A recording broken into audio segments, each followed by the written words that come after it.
You just passed the entrance and the clan castle is packed. Welcome back to Katowice in a Clash of Clans World Championship qualifier in June. The fourth in a row. My name is still Rene and my desk slightly changed, but there's so much knowledge around here. Welcome Woody and CarbonFin. Thank you, Rene. It's great to be here, especially to watch these clans battle out from Supercell in-game and from the ESL play. Howdy all and welcome to the stream. As the summer has been heating up, the competition has been getting even tighter. We've got 2 returning teams today and 2 newcomers trying to make it to the Clash of Clans World Finals. Yeah, it's day 1 of the June Qualifier. In case it's your first show, it's our 4th here. Here's the format for you, and guys, talk us through this. Yeah, so we have 8 qualified teams. We actually have 7 here today that are divided into 2 groups. There are 4 today, 3 tomorrow. The teams will play in a best-of-1 matches in a round-robin system, and then the best 2 teams from each day will go to Sunday for the playoffs. That's right, CarbonFin, and the team with the most stars is the one that advances. If we do wind up having a tiebreaker, that'll go down to average destruction percentage. Let's take a look at Group A here, Rene. Yeah, that is the first group that we'll play today. Group B will be on tomorrow, and the names there, they're big, they're strong, and that will bring us exciting matchups. Yeah, for Group A, we have Nova and Queen Walkers, then also we have Kings and Top of Japan. Nova Maldo, a previous competitor in the Champions War League, and the Queen Walkers renamed from GS from last time. They've made it very far in this tournament. Expect to see great things from them here. We also have Group B here now. Polish Power, INTZ, and NosBellumSumus. First time that we get a local team. I'm really looking forward to that. A Polish team playing in a Polish arena. That will be amazing, but that will be tomorrow. So let's go back to today and today's schedule on your screen right now. So that are the matches that we'll see. Not all of them, obviously. The first in a row, that are the ones that we watch. And round 3, we watch all of them. So we start off with Queen Walkers at Nova. Yeah, so you see Queen Walkers and Nova. Nova's going to be on the stage all 3 times here today, so it's going to be very exciting to watch them. Nova Maldo, a.k.a. the Little Green Soybeans, have partnered up with a major esports club. Expecting to see a lot from them, Rene. Yeah, let's get the day started and kicked off. And we start off with Nova.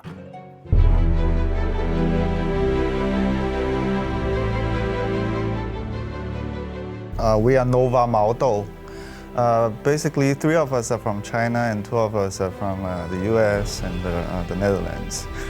This is L Period from the Netherlands, Moon from the US, Wei, LMF, and 1G from China. This is our first time here for the competition.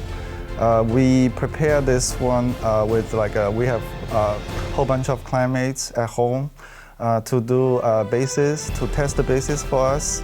And we do friendly challenges every day to get ourselves comfortable with all the different strategies. And that's how we prepare. A couple of us have already met in real life. How often? Maybe once a year. We did watch the stream a lot, and from March to May, to us, I think Batam is the most impressive team so far. I think everybody is hard. Every clan is very hard to defeat. If you can be here, that means you are really, really good.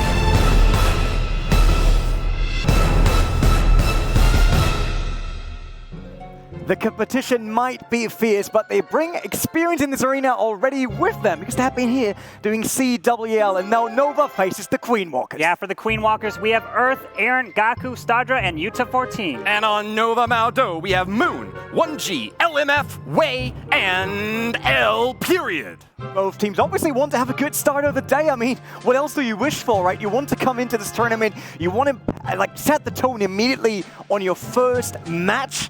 Won't be easy though, because both teams can definitely take a win here in our first round. But stop the talking, let's get into the action instead. It's Nova versus Queen Walkers. All right, you can see here they go. We're gonna take a look at the first attacker. Who's it gonna be to set the tone, to try to set it off to get those 3 stars? But here it is. CarbonFin, I gotta say, Nova might have the edge here. They are the number 2 ranked team on the Global Clan Wars leaderboard, the highest ranked team here at the ESL Arena. And when we asked the Queen Walkers before this match who they thought their most difficult opponent in this tournament would be, they said it would be Maldo. Wow, all right, so we have our first attacker from Queen Walker, Stardra, coming in with a little bit of has a Queen Walk into probably a Pega Smash. We do have 9 bowlers. Queens dropped over there at 3 o'clock. But Woody, look at this. Is that a new Queen skin right there? It looks like it. She's got some big, beautiful red hair. A Valkyrie Queen swinging that axe bow, taking shots along these trash buildings on the outside here on the right side of the map. Yeah, you can see just pops the Queen ability right there. Pulls the Seeking Air Mine for the healers. Bowlers are going to take this jump, but I don't know if he wanted to have the Queen actually walk up and follow with the healers, but the Queen goes down right there. Grand Warden's following in, has to at least get the 2-star. That Town Hall is fighting back. It does explode when it dies, but he does pull that Lava Hound out of the CC, but he's not even going towards it. Let's see where these bowlers go, but sends a Stone Slammer for backup. Stodger dropping that new level 6 maximum rage spell, getting great value off of there, but not able to take down the Town Hall with that early stab at the middle. This ground-based army gets a ton of buildings down, but can't manage to reach the 2nd star point yet. Still, I think Stodger's got a good shot at making it. There he goes. 50% 2-star has been reached. Yeah, you can see the Stone Slammer's going to move all the way back up there. He does have 4 balloons and 1 haste spell and a rage. The P.E.K.K.A.s are going to move through. The healers are going to get picked off here. You're going to see probably that haste spell come for the balloons, probably in that Stone Slammer to help. And then it's Matter, he's going to try to get percentage at this point.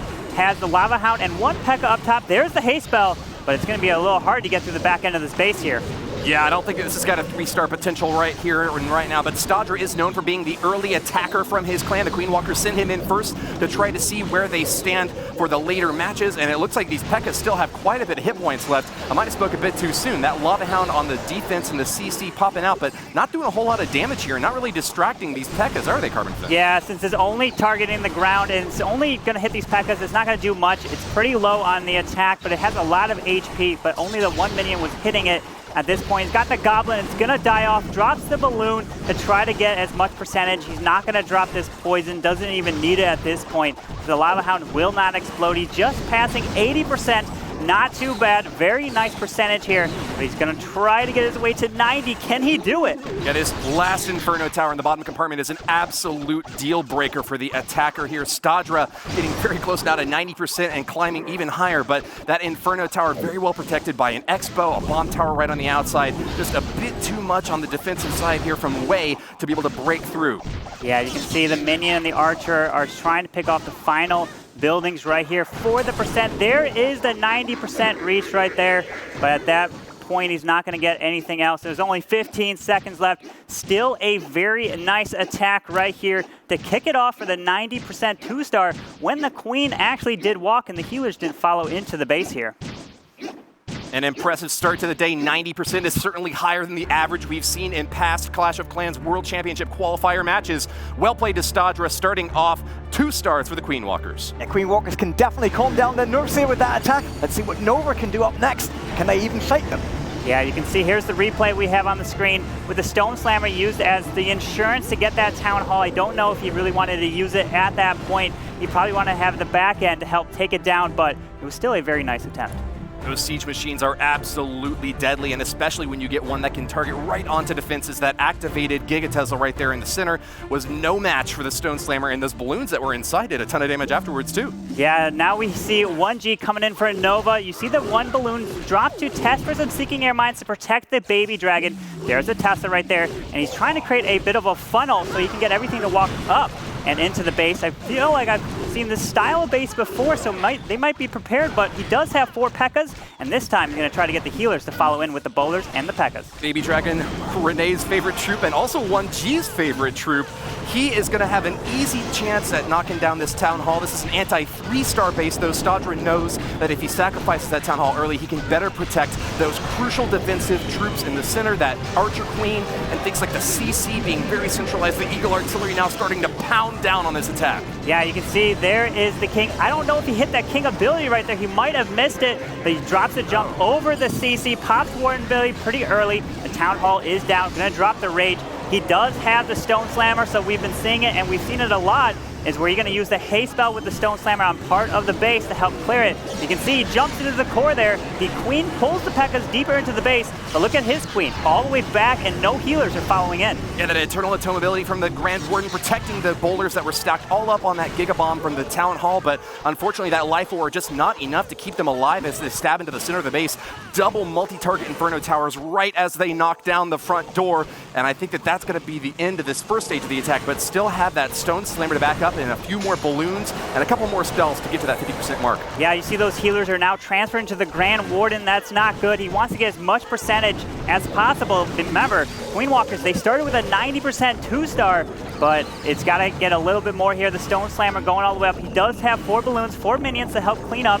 And at this point, he's going to try to pick off as many buildings for the percent as possible. 1 Goblin, 2 Archers. It's going to be very hard to get through now. And he's just going to be patient and see where to best use this haste spell right here. And once you drop that freeze spell kind of in the middle there on those expos, doesn't seem to be getting as much value as he might have hoped to get from it. But nevertheless, we did pass that 50% mark, so the 2 stars are secured. But I don't think he's going to be able to reach that 90% threshold that Stodger was able to set in the first. No, it's going to be very difficult. Yeah, you can see he pulls a red air bomb right there. He's got some Archers up top trying to get the percent. Just at 40 seconds left in the raid. And he's past 60% right here. And he's just going to try to get as much as he can at this point. So I wonder if this is going to pretty much change the game plan, or they have to be a little bit more risky for percent, because remember, this is all about getting the 3 stars. It doesn't matter if you win the war. You just got to get the most 3 stars out of your group, and you can advance to the next day. But they're going to have to see their next attack here. Very nice try, getting almost a 70% a 2-star right here.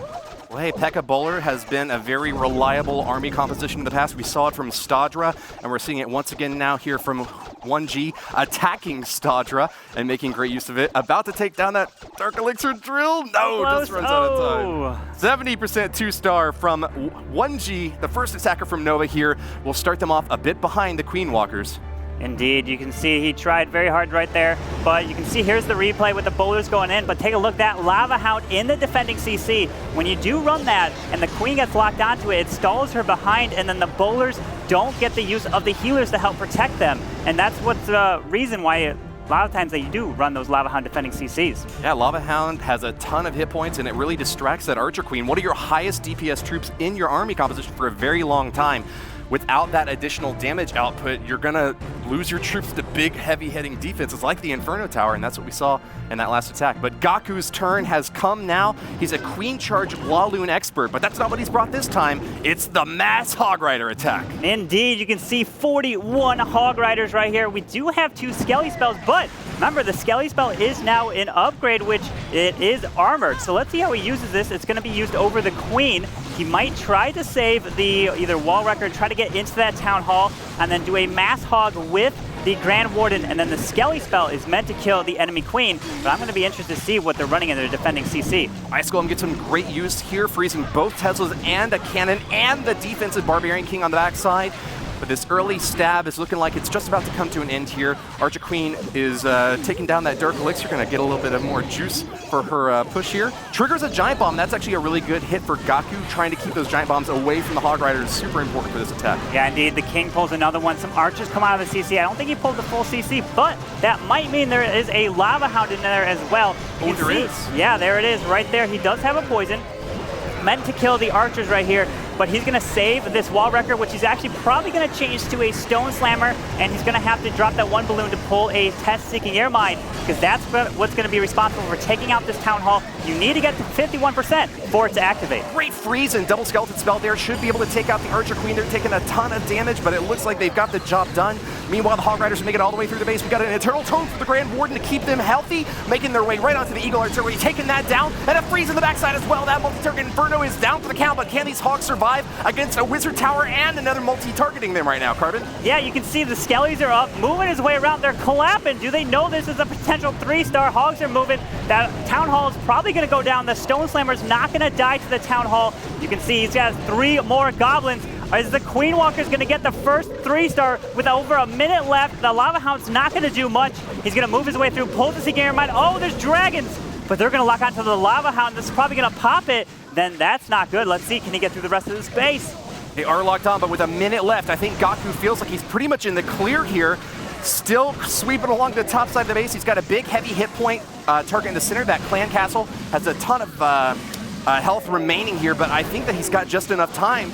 We're hearing cheers from the Queen Walkers over on that side, CarbonFin. Yeah, we see 1 miner in the core right there. The Skelly's going to break through the wall. Grand Warden takes it 98%, 99%, and there it is, the first triple of the day. Very nice hit from Gaku of Queen Walkers. What a pace set here by the Queen Walker, starting with 90%, then coming up with 100 right after in the first 3-star. I can see Nova now looking at this like, oh guys, we definitely need to step up our game here. Indeed, they have to get the 3-star to answer. But look at this, you see the replay here, sends the 1 balloon to test for some Seeking Your Minds. Let's go and see if it pulled it, which saves the health of the Stone Slammer, but that was key in getting that triple. Great early hero dive on that bottom left side, cleared out a lot of those defensive buildings, leaving just the Town Hall. Then that clutch switch from the Wall Wrecker into the Stone Slammer toward the end ensured that he would take the Town Hall down. And with that out of the way, all he had to worry about were those defensive troops coming out of the CC. But with a Lava Hound, he basically counterfeit the defenses there because it's not going to distract you if you aren't shooting up. Hog Riders only smash ground targets. Exactly, and you can see now in this next attack we got from Nova, LMF coming in, drops the haste and balloons. He's using that to create a bit of a funnel, pull the CC. He wants to do the Queen and walk her from about 7 o'clock down towards the Town Hall. And we see, do we have any wall breakers? We don't, but he's going to probably actually get his way into the Town Hall, jump into there, send the P.E.K.K.A.s with the bowlers, and try to move his way to the enemy Queen, which will pull him deeper into the base. One of the advantages to putting so many archers in that clan castle is that it takes a long time to get the full pull. It looks like LMF didn't get every single troop out of that clan castle just yet. He's going to have to spend a bit more time trying to get something close enough to drag them out. Yeah, you can see the King is going to help create a bit of a funnel over there with the Wizards. The Queen is working on the storage, and here comes the P.E.K.K.A. You're going to see the bowlers, and there it is. He's moving his way, pulls another Lava Hound. You're seeing Lava Hounds being the defending CC meta even after the update, which is very interesting. You see the bowlers pushing his way through. There's the Tornado Trap. You're going to see the Grand Warden Eternal Tome over the Town Hall, which now lasts 7 seconds.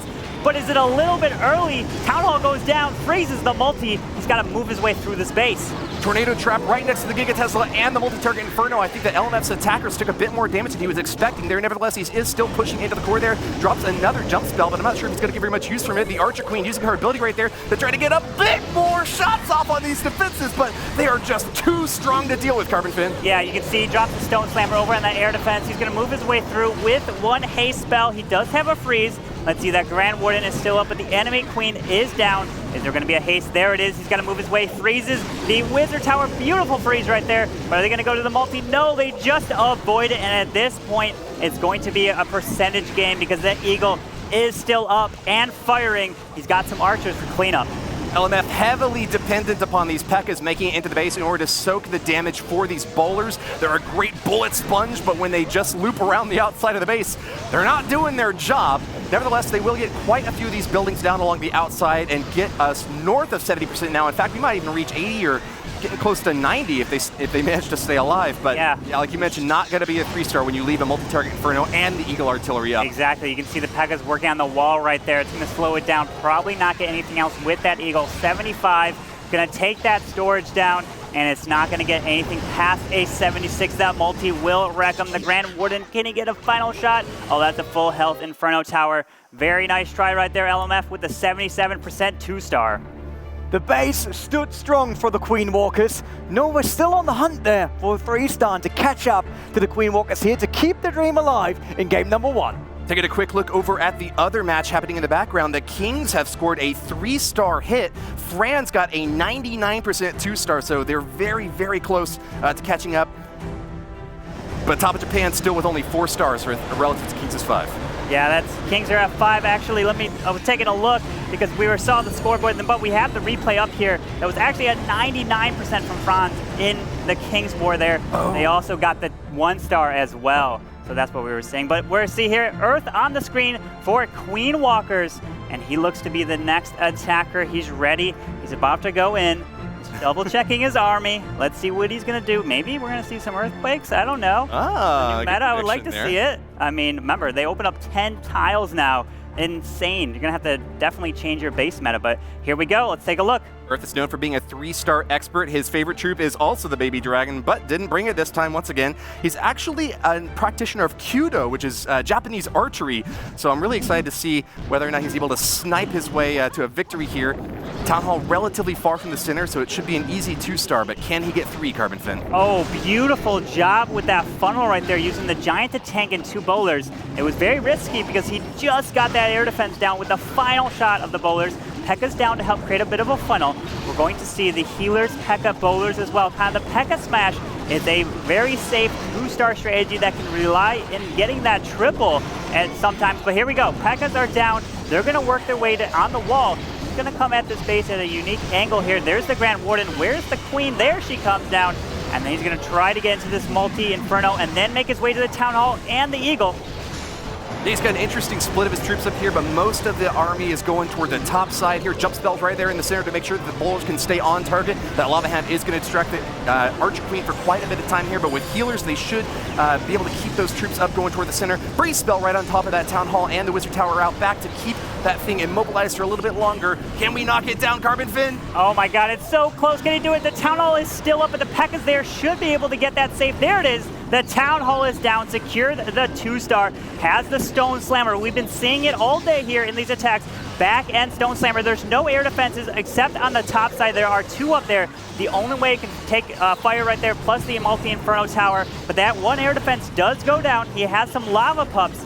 But we're going to see 1 haste spell in. But look at that. There's 8 balloons still in this army composition. Yeah, he's got a plan B, something to clean up the backside here, and that's just what you'd expect from someone so skilled and experienced in this setting. He was a competitor in both the April and May qualifiers, and we're seeing a master class here right now on how to clean up after an attack. Gets most of the base done, still has a little bit of push in here. Can these balloons knock down the last few Archer towers and air defense? Oh, this is so close. The Queen is moving her way up top, going to take down that storage right there. Sends the balloon to take out the cannon, and he's just going to save these final 2 balloons because if he sends them early, the air defense and Expo will take them out. So he's going to try to get it. I mean, he can't get the percent down south. He doesn't have anything to clean it up. He's just past 91%. Drops the balloons down there. The Queen's going to work her way up top. This is going to be very close, but that Expo behind the wall is going to fire at the Queen. Very nice try, but a very good percentage nonetheless. Wow, that Expo is the clutch defense for Earth, the last remaining thing that can shoot at these troops, but that's all he needed, a 96% 2-star, the closest we've seen to wiping out a base so far, but the Queen Walkers will retain a strong lead over Nova. Yeah, indeed. You can see we had the 96 right there. You can see on their screen with the replay, the bowlers are moving in. Kind of split right here. He definitely wanted the Queen to at least go down south to help remove the Expo and multi-target Inferno. But the P.E.K.K.A. did actually help save him right there, and the Queen got pulled up by the lava pups and went the wrong way. You might have noticed in that replay too that the last remaining Expo actually took quite a few shots from a bowler that had made it pretty close to the center of the base. Maybe just 1 or 2 more throws would have been the difference between a 2-star and the 3-star. Indeed. That's how close these games are, CarbonFin. Close. You're right, Woody. But what do we have here? We have L period of Nova coming in on Earth. We're going to see a little bit of a Queen walk into a La Luna attack, which is comprised of Lava Hounds and balloons. We do have 3 raid spells, which is going to be used to help keep that Queen alive. Wall Wreckers up top, meaning that he wants the Queen to go up there, follow behind the Wall Wrecker, get access to the Eagle, enemy Queen, and that CC. And then he's going to Lalo probably will take a look at either from the top or the bottom side, whichever one the Queen gets more value from. Good to see a new army composition coming back again. We haven't seen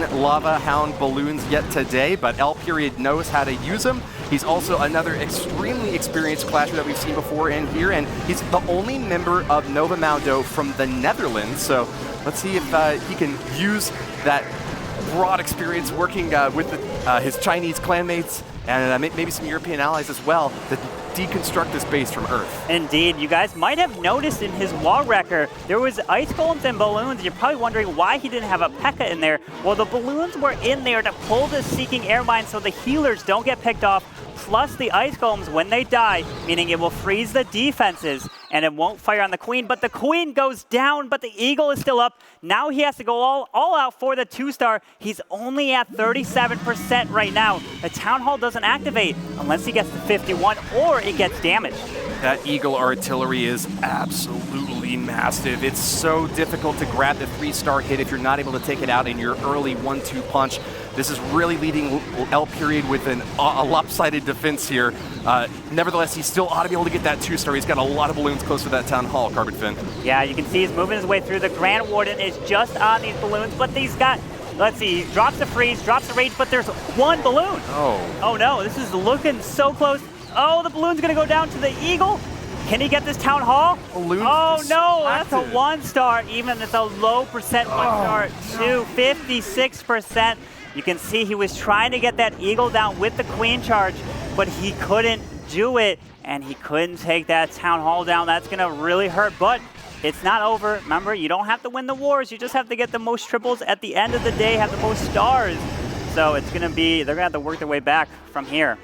Period tried to stick his finger in that dike, but a massive flood just overwhelmed him. Those defenses firing on all cylinders, and he's still holding on to a haste spell that he might have been able to use to try to get those balloons on target. I think that they retargeted onto the Tesla over on the left side and also were taken out by air skeletons. So a combination of really unfortunate factors there for L period. And as you mentioned earlier, that Giga Tesla not popping up until you reach that 51% mark. That's why the balloons didn't go toward the Town Hall. Yeah, but you see that lava, oh, actually it was the lava pup that actually activated it right there. It didn't get activated from the 51%. I just saw that, but very close. Great try right there, so they're gonna have to work their way back. But we see Aaron on the screen of Queen Walkers. Can he get this triple? Definitely excited. He's been here before, so he's got the experience. So let's see if he can turn this one into a 3. Aaron CPP. He calls himself a 99% expert, but I know we've seen 3 stars from him before as well. Loves balloon armies, and he has brought them this time. We've got 3 Lava Hounds to protect him out front. He's also a fan of basketball, so let's see if he's able to dunk it on this base that L period's built. Oh, indeed. We're going to see he's going to drop the free spell right there to take out or freeze the multi-target Inferno so the wall break can get in. Queen's going to be responsible for removing the multi-target Inferno and the enemy Queen. You see he does have an Earthquake spell, and you guys are wondering why he has this with a air attack. It's because he wants to ensure this Town Hall gets activated by damaging it with the Earthquake so the balloons will target it as he flies over. Let's see, this Eagle is still up. Don't know how he plans on taking this one down, but it's kind of broken up with a Ground Expo next to the Town Hall. So he's starting his flight from down south. Swooping in from down under, looking to take that Town Hall out early, but a lot of Teslas now popping up to try to fire against these balloons. Not getting much protection from the Lava Hound out there, but they still are just about to collapse it on this Town Hall, and with that Earthquake spell, as you mentioned, we'll activate the Town Hall just to make sure it goes down nice and early. Oh no, the Grand Warden's not even close. The balloons are gonna all die to the Town Hall with the Giga Bomb right there. The Stone Slammer is still moving. At this point, he's looking to get at least a 2-star. This is going to be so difficult to pull off. Almost a miracle. There's an E-Drag in the Stone Slammer that popped out. Some air skellies right there. Drops the haste. Has one more freeze. Drops it on the Eagle and that Sweeper. What can this E-Drag get in terms of value with the Chain Lightning? He's going to get stuck on these air skellies, but he's got a lot of pups that are cleaning up around the base, so it looks actually pretty good for percent, but look at that E-Drag still alive right there. Ren Warden using that Eternal Tome ability, but he was stuck back home in the library. Those balloons getting no benefit from that really crucial hero ability. My. Nevertheless, we still have a really strong attack coming in here from Aaron CP. Wait a second, this E-Drag is still alive. You can see from his reaction, pumping up the crowd. Oh my goodness, this E-Drag clutched it. It got all the lightning and skipped onto the defenses. He got a minute left. That bomb tower's not gonna hit air. This is looking like a 3. I guess we kind of jinxed it into it. Oh my goodness, what an attack that I thought was gonna fizzle out, but it turns around to get the 3. No! The E-Drag goes down, but he still has the Grand Warden and the pups. But that bomb tower will not target anything unless he pulls like Sam's and red bombs. There's a red bomb. There's a Sam. Oh, he still gets it. What an attack. Dragon took one for the team. Wow. The MVP of the attack, but he doesn't get to live to see the end of it. Nevertheless, a 3-star from the Queen Walkers. I mean, you could probably say that's exactly how we drew that one up. I don't know about that. That Grand Warden got his no ability there over the Town Hall. Lost the balloons here. Stone Slammer went up there to take out that section. Look, he popped this Grand Warden and didn't even protect anything. So that had to go from plan A to plan B to plan C way fast, but very nice job to reacting to get that 3. 2 3-star attacks already from the Queen Walkers, and they are shaping up to be the clan to beat here in Katowice, Poland at the Clash of Clans World Championship June Qualifier. Might get a chance to see them later at the finals if they are successful here. Yeah, indeed. They've been here before as a different name, but I mean, the experience might be paying off here. We got the Queen with the first time miners.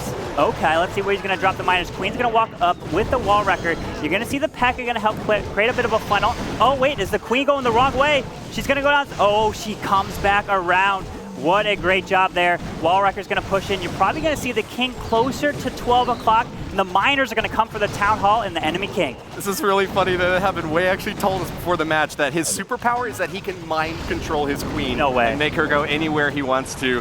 He does love his Queen walk attacks, and often pairs him with either La Lune or Hog Rider hits. Looks like this time he's going to go for a bit of a mass miner, kind of an atypical attack composition here, but it's often those that are able to get to 3 stars, CarbonFin. Indeed, you can see this Eagle is about 3 tiles away, which the Queen can actually reach. And when it was updated several months ago, or a while ago, there's the King up top at 12 o'clock, and the miners are coming in between these heroes. Let's see, there's the Queen burner ability, not yet, but that those healers are transferring off to the P.E.K.K.A and then maybe move to the miners, and that Queen's gonna take out that Eagle. The miner's gonna move through, Skelly's gonna slow him up, but he still has the King ability right there. Miners take a giant bomb hit, but they're going to get healed back up. Nice heads-up play here from Wei. Once they target onto that Town Hall and take it down, which they just did, that should be a good second step. But I think some of them took some damage from that Giga Bomb. Tornado Trap not going to be super effective against miners, but they're going to continue their push through the base. Got to look out for the Bomb Towers, the Wizard Towers, and multi-target Infernos on the backside, though. Those can deal a ton of damage to miners. Yeah, you can see the healers are on the P.E.K.K.A. He didn't want to lose the healers off of his Queen because the Queen could have been removing these defenses behind the wall. The miners are moving through, but he still has another heal, another Grand Warden ability, and a Raid spell to get through this. So he drops the Rage. He's going to probably pop this Warden ability early here to get through this, and then the heal at the very end. There's the Grand Warden. You see that P.E.K.K.A is actually tanking with the healers. This is actually looking really good. I think it's a 3-star CarbonFin. There seems to be nothing in the way of these miners as they just are dominating the remaining splash defenses here. Applause from his Nova teammates as they start to celebrate their first 3-star hit against the Queen Walkers. A revenge strike for the history books. What a beautiful attack. It all came down to that Queen going the right way. Like you said, he can mind control that Queen. I don't know how he does it. I definitely can't. I don't definitely do the Queen walks, but he's definitely a beautiful attacker with it and gets that 3-star. You can see in this replay, we have the King up top, the miners coming in between, and you see even the healers moving off of the Queen, and he's still able to get it with that new Queen skin in the glory. He took her down, pops the ability, but what a beautiful hit right there. Let's take a look at the groups now. Top of Japan and Nova are trailing at the bottom with 8 stars apiece. Queen Walkers up on stage with 2 3-star hits and an average destruction of 96.5%. Second place is Kings with 9 stars from their 5 attacks. Top of Japan has got 1 more attack and are expecting to pull ahead.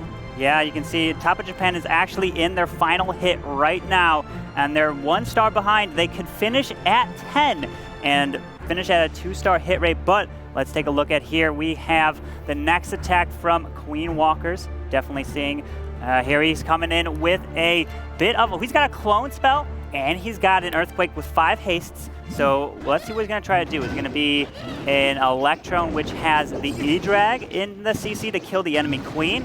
Where is he going to drop these heroes to get some value? Well, we asked Judo before this match what his favorite army composition is, and he couldn't really say. He says he loves playing Archer Queen quite a bit, but he's very versatile when it comes to building different armies to take down bases. He's kind of the cleanup expert for this crew on the Queen Walkers, so expect to see something surprising maybe. That Electron could deal a ton of damage if that is indeed what's hiding in that Stone Slammer. Yeah, indeed. You see the P.E.K.K.A, or that's actually the King. It looks like the P.E.K.K.A with that new skin. That can definitely get confused right there. Pull some Skellies. There's the Queen and her new skin. Really like that right behind to grab the multi-target Inferno, the Bomb Tower, the Air Defense, the Arch Tower, all of that right there. Drop some test balloons right here. Let's see, is he going to drop the Stone Slammer to try to go for that Queen, or is he going to do a mid-attack? Drop some haste spells to push that his way into the base. There is the Stone Slammer. Judo 14 is the leader of the Queen Walkers, so he's got a lot to prove.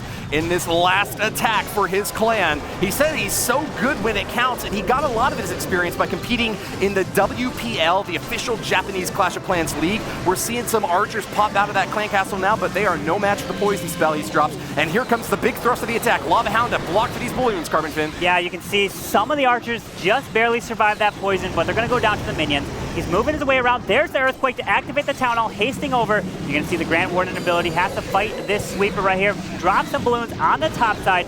Lava Hound pops, and it's going to be very difficult to get through with that Eagle still remaining, firing shots down on the balloons. We have 8 more balloons to help grab some defenses on the edge at this point, but it's going to look like a percent game. They definitely need to get the higher percentage if it's going to come down to a tie at the very end. Very nice try right here. Might have accidentally gotten a double drop on that haste spell on the top like right side, which means that Yuta is missing one of the haste spells he would like to use, probably for these balloons up top. They're going to go down to Expos and the Eagle Artillery just hammering away at them. Still, though, Yuta has managed to get 70% now, and it looks like he's just about to get a few more from these minions and archers around the backside of the map. Really important to bring cleanup troops to try to get any undefended buildings once the main force of your attack has done damage to all the defensive structures. Still, with this Eagle Artillery up, it's going to be hard to get much more, CarbonFin. Yeah, it's going to be so hard, Woody, to get through this. You're going to see the balloon to take it down. They're going to take down that, let's see, the Builder Hut right there with the death. Oh, well, it takes it down with 1 drop. 76% 2-star right here. Going to try to get some more percentage. There's the Archer. It's not going to get through it up there. 77. Can it get through the final Builder Hut over at 9 o'clock with 10 seconds remaining to get to a 78? Oh, a very nice try right here. Something I definitely want to point out, that Lava Hound gets a lot of value distracting Archer Queens, but whenever it doesn't get to distract the Archer Queen, sometimes it doesn't pop out until the very end of the game. I like to call that a counterfeit CC because you basically deny the entire value of those defensive CC troops. We're going to get a quick look at that replay here as one of the haste spells trying to get these balloons onto the Town Hall. They do manage to take it out, but I think didn't deal quite as much damage as Yuta was expecting from that early hit. Yeah, you can see we have Moon on the screen right here of Nova. He's going to come in, definitely needs to get this 3-star. Pressure is on. What he's going to come in with, he's going to come in with Math Hogs, 2 Skellies like we did see before. The Queen Walkers have already shut out this war, but it doesn't mean that Moon can't try to grab another 3-star to keep his clan in the game, in contention for playoffs. His favorite troop is Balloons, but he's not bringing that this time. He's got the 38 Hog Riders.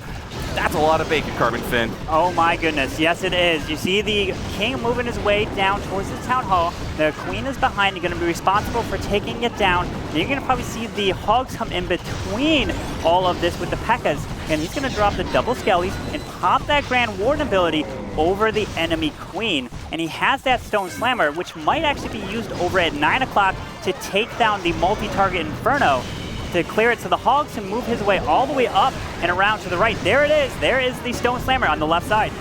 Hog Rider's taking quite a bit of damage at the bottom, but that's why you bring the heal spells. They are very effective in trying to keep these little ground forces up. We're also going to see some skeleton spells now to try to finish off this Archer Queen on the bottom right. She can deal a ton of damage to Hogs if she's not taken care of. Unfortunately, catching a few spring traps here. Moon is losing some of his Hog Riders, and they're splitting up now, CarbonFin. Yeah, the Queen jumps the wall. The Skellies will not target it. The problem is if the Queen is locked onto a Hog that is invincible from the Grand Warden ability, she'll stay locked onto it, and she'll follow it almost all the way around the base. You might have seen before in your text, like the Queen is nowhere near her altar. It's because she's locked onto that one troop, that one unit right there, and then she'll run all the way back, which causes her to jump the wall and not let the Skellies go after her. The survival of the defensive Archer Queen is the defining moment for this attack from Moon. Just too much damage output from her in order for these Hog Riders to make it all the way through the base. And a pretty widely spread out base too. We see Archer towers all along the perimeter of the top and the left side of this base. Yeah, Expos firing from all over, and still a multi-target Inferno standing. Indeed. You can see the Stone Slammer. He didn't see, obviously you only have 1 shot at each one of these bases. You don't have 2 tries. So he didn't know there was Teslas there, but beautiful hit right there. And with that, it's Moon not being able to stop the Queen Walk in the park. And the Queen Walkers taking the first win here on the stage, with that having a perfect start into day 1 of the World Championship Qualifier.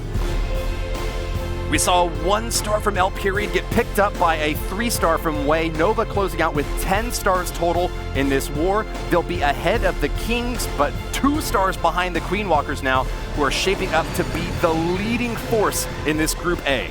Yeah, you can see here on the screens the replay of that last hit from Moon coming in with the hogs, but you can see those Teslas definitely took down that Stone Slammer a lot earlier than he wanted to. Had to pop the heel there. He wanted the hogs to move closer to that Eagle to help get through the base, but the Queen not going and jumping the wall with the Skellies, have no access to her. It was definitely very tough to get through. Queen Walkers starting off with 92.8% is one of the highest that I've seen from any clan in any individual war. Big props to them on their performance in this very first match of the day. Bodes super well for them going forward. Yeah, it was a beautiful job right there. We saw a couple triples, which we expected, but can we see some more? It was such great attacks. Let's hear it straight from the players themselves. Rene at the couch. Thanks, Woody, and welcome over here. I'm with Yuta from the Queen Walkers. And what a firework we saw here going off for the very first match. You guys had 2 triples and only 1 attack below 90%. Can it even get better today? 本当に花火みたいなパフォーマンスなんですけれども、ナイサラは2つで、そして1つの攻撃だけ 90% 下でしたけれども、まだ余裕な力ありますか？これはトップですか？もちろん、僕自身すごく難しい配置攻めたと思ってますし、それでもこんな結果出せたので、もっと可能性はあると思います。Well, first we thought it was going to be really difficult, but then we pulled off something like that, and we still believe there's plenty in us, and we can do even better next time. Yeah, as I said already, it was the Queen Walk in the park, basically. But you guys faced Nova in this one here, and that was among our favorites, I would say. And also, checking the community out there, Nova was highly placed for this group. Is there anyone else now in the group where you think, okay, that might be our hardest match? ノーバは一番強そうだったんですけれども、コミュニティも多分彼らは一番強いと思ったんですけれども、本当にすごい勝利できたんですが、一番強いチーム、今どう思いますか？自分たちも試合の前はノバが一番強いと思って挑んでたんですけど、そこをもうまず倒すことができたので、残り2つ勝つだけだと思ってます。So at first we thought the same, that they're gonna be the team to beat, and well, here we are, we've done it, so we hope we can also win the other 2 and we can be on the top. I would say definitely Queen Walkers are now the team to beat. Thanks for the interview. And with that, we're done here and saw our first match, but we dive right back into it with more knowledge from ITZU. Yeah, and this one you have the mass hawk rare. This is getting more and more popular in war attacks right now. But one thing what you want to point out is the pathing. The hawks are at some point really squishy, and they're relying on the heal spells. So if you're not able to make those heal spells count, then you have a lot of trouble. And on this one, I will mark all of the stuff what he's getting rid of, and then you guys will see the pathing for the hawks. So everything around on the left side of this line will be kind of gone when it comes down to defenses, because the defenses is the most important building when it comes down to hawks, because they target defenses. And at the same time you have to see like this small alley over here, because this means that he can path with his hawks like from this area over here. You can have like multiple groups coming all together, grouping around this area over here, like around the Warden and the Eagle, and you will see all of the hawks coming together with this high value in like the heal spells. It's really easy for hawks to just overwhelm a base, and it looks so easy when it's actually working. So that was really well done on the spotting part, like on the preparation for this base. And then as soon as you hit this 51%, the Tesla's coming up, and then you are just like placing your slammer onto the Town Hall, getting rid of the Town Hall without wasting your Warden ability, so you can use the Warden ability for your Hawk Riders, and that's kind of the key of this mass Hawk attack. But at the same time, be careful, not on every base this is possible. So this is going to be the first war, and I'm super excited to see what's left in the group and who will finish on the first place. Thanks, ITZU. And we're definitely also excited over here. Round 1 is just in the books, and we saw the Queen Walkers winning against Nova. That brings it back to our schedule, and as I said, round 1 is done. We're over to round 2, starting over with Kings and Nova. Yeah, you can see Kings came a little bit short there, but I'm very excited to see what Kings can do. Can they come back from that defeat in the earlier war? Well, the Kings have shown a lot of improvement over the last war that we saw them here in the May qualifier, but in June it seems that they have floundered a little bit in the beginning here with just 9 stars. They're really going to need to pick up the pace in this next match. It could be decisive for them. It's only that 1 star difference between Kings and Nova that will be the next match, but before we send them on stage and get them attacking each other, let's learn a bit more about the Kings.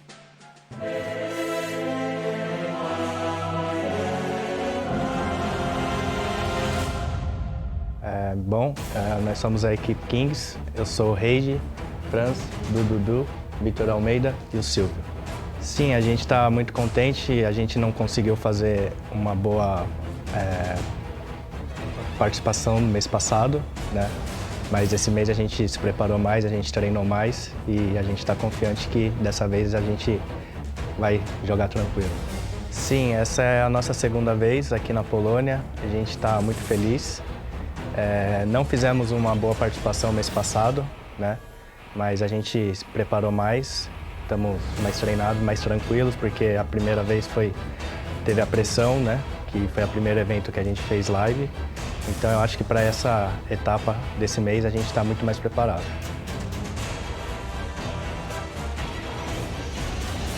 Bom, o nosso maior sonho, eu acho que é a classificação, né? A gente veio aqui, não veio para passear, a gente veio aqui para ganhar.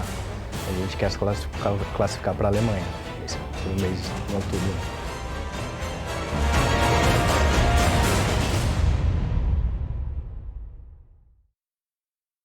The Kings return with more practice, better prepared, and more experience from the previous qualifier, and they will take on Nova here. Yeah, you can see here's the lineup with King, Silvio, Franz, Heiji, Dudu, Victor Almeida.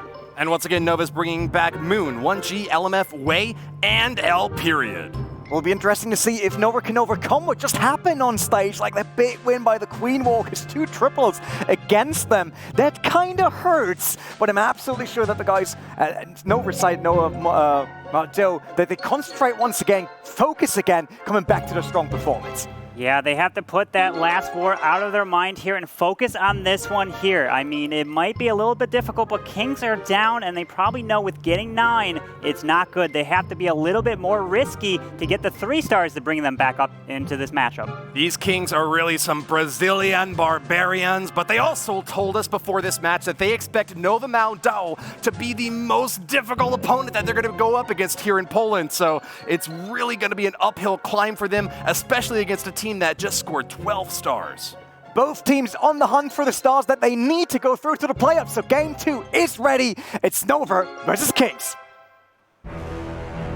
The Kings have been together for around 4 to 7 months, but they've all been playing for at least 3 years, some of them as many as 6 years. Nova, on the other hand, we've seen them before, experts at Clash of Clans, and with 12 stars to their name, they are leading this group. 1G preparing to make the first strike. Yeah, we're going to have to take a look at see what he wants to come in with here. Being patient. Once it comes up, just have to go in and try to get the triple. Set the tone. It all comes down to this war here. And what do we see with a P.E.K.K.A smash? 5 healers, 3 P.E.K.K.As, and 10 bowlers. Remember, 1G has been in Maldo for over 4 years, so he's the veteran of the group. He's also a gym rat, so he's very familiar with that really strenuous workout experience. Maybe he'll be able to translate that into some gains here on the battlefield. He very well could do that. He has the balloon over on the left side with the E-Dragon to create a bit of a funnel, and then you have some more bowlers to create a funnel on the right side. You're going to want to see the Queen, the Grand Warden, and P.E.K.K.A's bowlers move their way to this Town Hall. He doesn't have a haste spell, means he's probably going to use that wall record. There it is to get into this Town Hall, and then he's going to push everything through and try to overwhelm it at this point. So the E-Drag does go down. P.E.K.K.A's bowlers gets in. Very nice funnel, but look at that. It's not a Lava Hound in the defending CC. It's a Witch and a Dragon. Yeah, a bit of surprise here for 1G. He was the first attacker last time, and he's going in again first off this time. Just now taking down the Town Hall earns him the first star. He got a 70% last time using this same P.E.K.K.A bowler strategy. Let's see if he's able to improve on that score in attack number 2. Yeah, he popped that Warden ability pretty early there. I don't know if he needed it because the bowlers weren't near the Town Hall, but either way, he did use it. Dragon is still up. 1 poison cannot kill a maxed out Dragon. You need 2 poisons. and then it could kill it. But he's got the queen on the outside, no queen ability, has the rage, drops it right there, and at this point it's looking like he's just going for the 2 stars because the P.E.K.K.A.s are not going into the base, and the queen went the wrong side, has some cleanup on the outside. Archers were about to kill that dragon, but Dracarys, the fire-breathing monster from above, takes them out and then finishes off the healers afterwards. That's really going to hamstring these P.E.K.K.A.s as they loop around the top side of the base, trying to get more damage off. Oh no, and now they're stuck on a wall, CarbonFin. Yeah, it was very interesting. You can see in this base there are actually 2 ground Expos. He didn't want to go air against it. He still decided to go ground. The Expos are going to lock onto these P.E.K.K.A.s from a further distance because it's only targeting ground. And you have the Teslas up top, which is called a Tesla farm when they're all grouped together like that. And in between, you see there's a little bit spacing. You tend to find skeleton spells, or skeleton traps, rather, and some giant bombs for, let's say, the King Bop's ability, and they go down pretty quickly. Well, that defensive dragon, I think, has got to be the MVP for Vitor Almeida. Nevertheless, 1G did improve upon his attack from the first war, now at 71%, and maybe going to be able to get this gold storage out of the backside. Greedy for a few more coins, those archers are firing away as fast as they can. Yeah, it's looking like a 71 here, about to be a 72. Very close. Nice hit right here from 1G. They're going to go down. There's a 72% right there. Not going to get higher than a 75, which is what we tend to see about to be the average, but they're all focused here. Looking down, you can see the replay. Let's take a look at this Grand Warden ability. Was it a little early? Did it protect these bowlers here? There's the raid spell. I don't know if he got into this town hall. See, look at this. The bowlers didn't even go. He popped. He might have forgot to drop that Grand Warden there. He might have been late and just popped it initially. Oh, yeah. I mean, we've seen that be a deadly detriment in early attacks. Missing out on that Grand Warden's Eternal Tome ability really sets you back a lot. But other times, we've also seen 3-star hits where the Eternal Tome got virtually no value. So Indeed, indeed, you're right. And we have Doo coming in for Kings on L period. And look at this. We got our first bat sighting with dragons and 12 balloons. We do have an ice golem, which we might see to distract a wizard tower on the back end when the bats fly through. really interesting base layout here from L period, using a big compartment up on top and a rather smaller one on the bottom to protect that town hall. But about half this base just didn't have any walls at all, CarbonFin. Yeah, look, he actually drops it early, and he does have that ice golem, which is distracting, so it's doing its job on that wizard tower right there. But what he just did right here, what's called a bat bomb on top of the multi-target Inferno, going to try to get some value. We might see the Stone Slammer come for this area. We don't have any wall breakers. We don't have a jump spell. Let's see where these heroes are going to go. Okay, so he's going to use the king to create a bit of a funnel. Kill the enemy king right here. Going to take him down. Queen's behind as well to take the air defense down. And then he's going to drop the Slammer and Dragons at least to grab that Town Hall. But that Sweeper is pushing right over it. 10 dragons in this army. Doo-doo-doo is ready to burninate the countryside. Town Hall still up in this left side compartment, but it is not going to be too much of a match. As soon as this Archer Queen breaks in, she does find a bit of difficulty with these Teslas, but I think that Doo-doo-doo has got this plan in the books. Still holding on to his Stone Slammer too would be another easy way to get that first star, but doing quite a bit of funneling here to start off with. Yeah, the Queen's not going to go into the wall here, pulls the Archers and the Lava Hound, pulls some Ground Skellies. He's going to have to save the Stone Slammer for the Town Hall. So remember, we've talked about it before, got to get the 51% for the Town Hall to activate all by itself, but some Dragons go over to it. It's going to actually activate it. Where's he going to drop the Stone Slammer? So now he's going to react. Can these Dragons kill the Town Hall? And he's going to save the Stone Slammer for a different part, but he pulls some Seeking Air Mines, and that Sweeper is pushing them back. Can he get through it? Oh, he's still holding on to the Stone Slammer, knows that he needs to keep that as his plan B in case the Giga Tesla is able to zap down all the dragons. And as we know, Electric is super effective against flying, finishes off those dragons without too much trouble, but Stone Slammer for the knockout blow grabs the second star in this attack. Yeah, you can see the dragon down south at 6 o'clock got locked onto that Lava Hound and it popped it. So now we have some pups to deal with.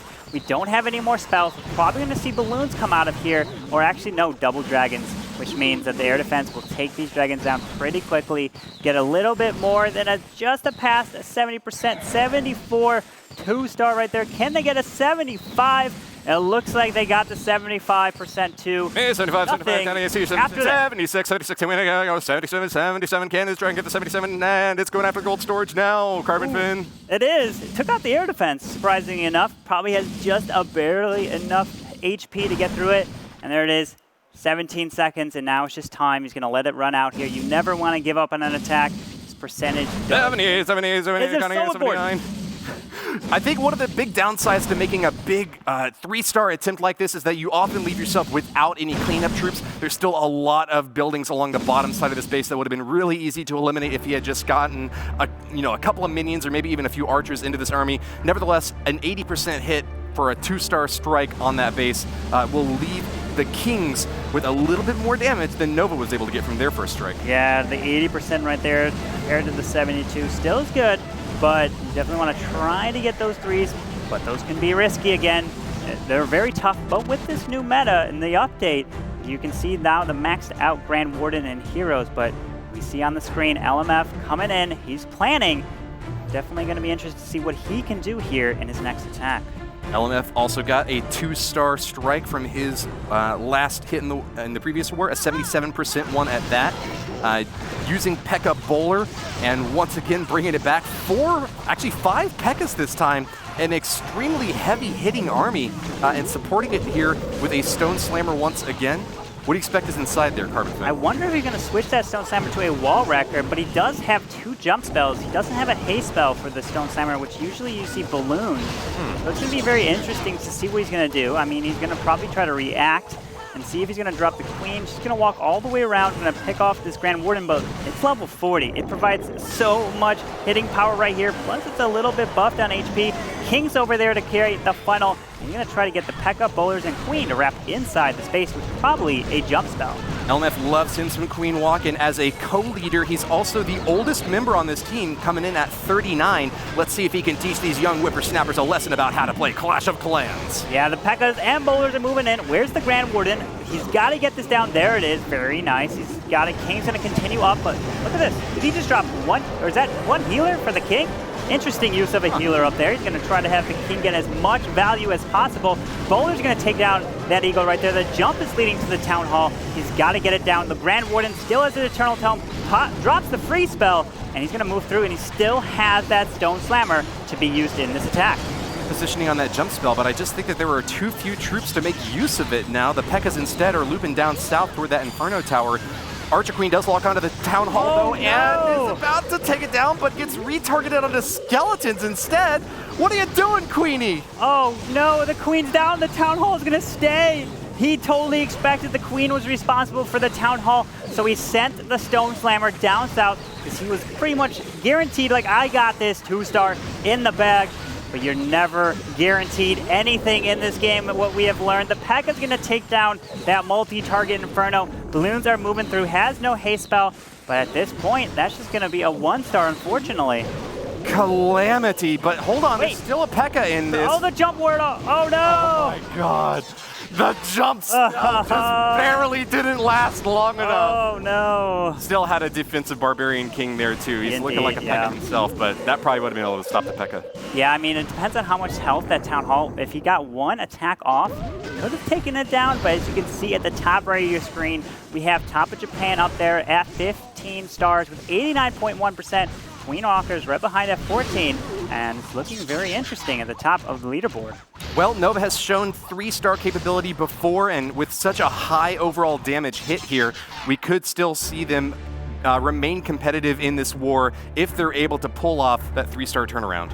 Yeah, indeed. As we were talking about that, looking over at the other scoreboard, there is a triple from Top of Japan, so they're looking really good against Queen Walkers. But you can see on your screen with the replay, the bowlers are going through to the Town Hall, but that free spell in the bowlers just not enough with that King retargeting those bowlers, and that Town Hall stays up. Next up, we've got Silvio from the Kings. He's been playing Clash of Clans for 6 years. He's a big fan of dragon attacks and also really loves Electrone and Lavaloon, so we can expect to see an aerial assault from Silvio. We might actually, or not. It's ground. It's looking ground. We got the P.E.K.K.A. smash as well. Remember, these are the safer 2-star strategies, which you tend to see in this type of format when you get 1 attack per person. And so now the Queen's going to remove this air defense right here. Then you're going to see the healers get dropped to her left side so she can wrap up and they can move their way into the Town Hall. And there's the Queen moving up. There are the healers. He wants to keep them away from anything that potentially can target air. He's going to drop the P.E.K.K.A.s and boulders with the Grand Warden. Nice jump spell should get those P.E.K.K.A.s pretty close to the Town Hall. They just need to knock down a few more buildings along the outside. Nice splash damage with the boulders knocking down that Barbarian King altar as well. And there goes the first star. Lickety split right off the bat, CarbonFin. Yeah, out comes the defending Lava Hound, 2 balloons. The poison's down, gonna take the balloons down, just use those poison, but the Queen is gonna get stuck on the Lava Hound right here. Out of pops, the Queen's working on the pups, moving his way through, but we've seen it time and time again. The Stone Slammer gonna be used on the back end with a haste spell, probably also a freeze, but these boulders are dying off. Where is this Queen? She's stuck inside the base, and she still has her ability here, so this is gonna be pretty close. Silvio, a very dedicated Clash of Clans player. He said it was a dream come true to be able to make it here on stage today. He also actually plays Clash Royale, believe it or not, so he's got a bit of experience with a couple of different Clash-related games. Manages to get that first star early on, and now claims the second, passing the 50% threshold with a Queen who still is raring for some action. Takes a few shots of those multi-Inferno towers, and the you can see the Stone Slammer, and D, like you said, moving his way in, uses the haste spell, and drops the freeze there. The Queen, oh no, losing the healers. They're going down to that air defense, but the Queen is barely hanging on. She's gonna haste right around, speed up, take out the bomb tower. Oh, no, gonna take down that drill right there. There is the Archer Tower down south. Has the Wizard for cleanup. Queen goes down. Healer's gonna move over to the Wizard right there. But at this point, it's just going to be a percent. Has some archers up top, you can see, picking off those outside buildings and defenses. Let's see, can he get those balloons, move his way to the Archer Tower and help with the percent? In so many of these 3-star hits, we see the Archer Queen still up at the end of the attack. So losing her a bit too soon here might have cost Silvio that 3rd star. Nevertheless, the Kings are still looking quite strong here now. They're going to keep pace with another 2-star hit on the board at a relatively high overall damage percentage one here. We've got the 2 wizards down here, Ron and Harry, firing away at some Dark Elixir drills, and they should be able to get a couple more buildings before being targeted. I love how you named them there, but you know what happens when you name something and you lose it? It's even more heartbreaking, and right there gets the 2-star, 84%. Very nice hit right there with the percentage, but take a look at Group A leaderboard. Queen Walkers leading the charge at 16 with 89.1, followed by Top of Japan. Yeah, the other war is certainly going to be a very difficult one and might be decisive in terms of who makes it to the playoffs. But back here in the action, Silvio proving that going for the Town Hall early is never really a bad idea. Grabbing a decisive 2-star strike and keeping the lead over Nova with another high percentage hit. Yeah, we got Moon on the screen. It looks like he's going to be the one attacking next. He's preparing, and what is he going to come in with? He's got mass E-Dragons, 6 of them with 8 balloons. Does have an Ice Golem. Let's see, these are the maxed out level 6 Rages, which did receive an upgrade from the latest update. You see the use of the heroes here to clear the enemy king and all the buildings, plus the Queen has access to the Town Hall. That's not pretty common here. Yeah, quite atypical, in fact, to put it so far outside. Usually you want to kind of protect it with at least a few defensive buildings and, you know, walls to make it at least a little bit of a challenge there, but hold on. The Queen's not even going towards it. Look at this. The Queen's going up top. She's going to go for the Wizard Tower next, probably, and not even want to go for this Town Hall. There are Skellies which might pull her back down, so he might get lucky here. Yep, the Queen comes down to grab the Skellies, and then her ability should secure the 2 or the 1-star at this point. Needs to get to 50% for the additional star, and then the 3rd one comes when you destroy the whole base for 100%. Great start here. Moon, the sole American player from Team Nova Maldo, says he loves him some balloons and he's brought some to this attack, but it's mostly going to be those Electro Dragons, the terror of the sky. He's ready to showcase his talents here at the ESL Arena and go for a 3-star strike. Yeah, the E-Drags are moving their way through, has 5 free spells, but look, the Grand Warden Tower is left all alone by itself. Pops that Warden ability really early, only really protected, I believe, 2 E-Drags and a balloon there.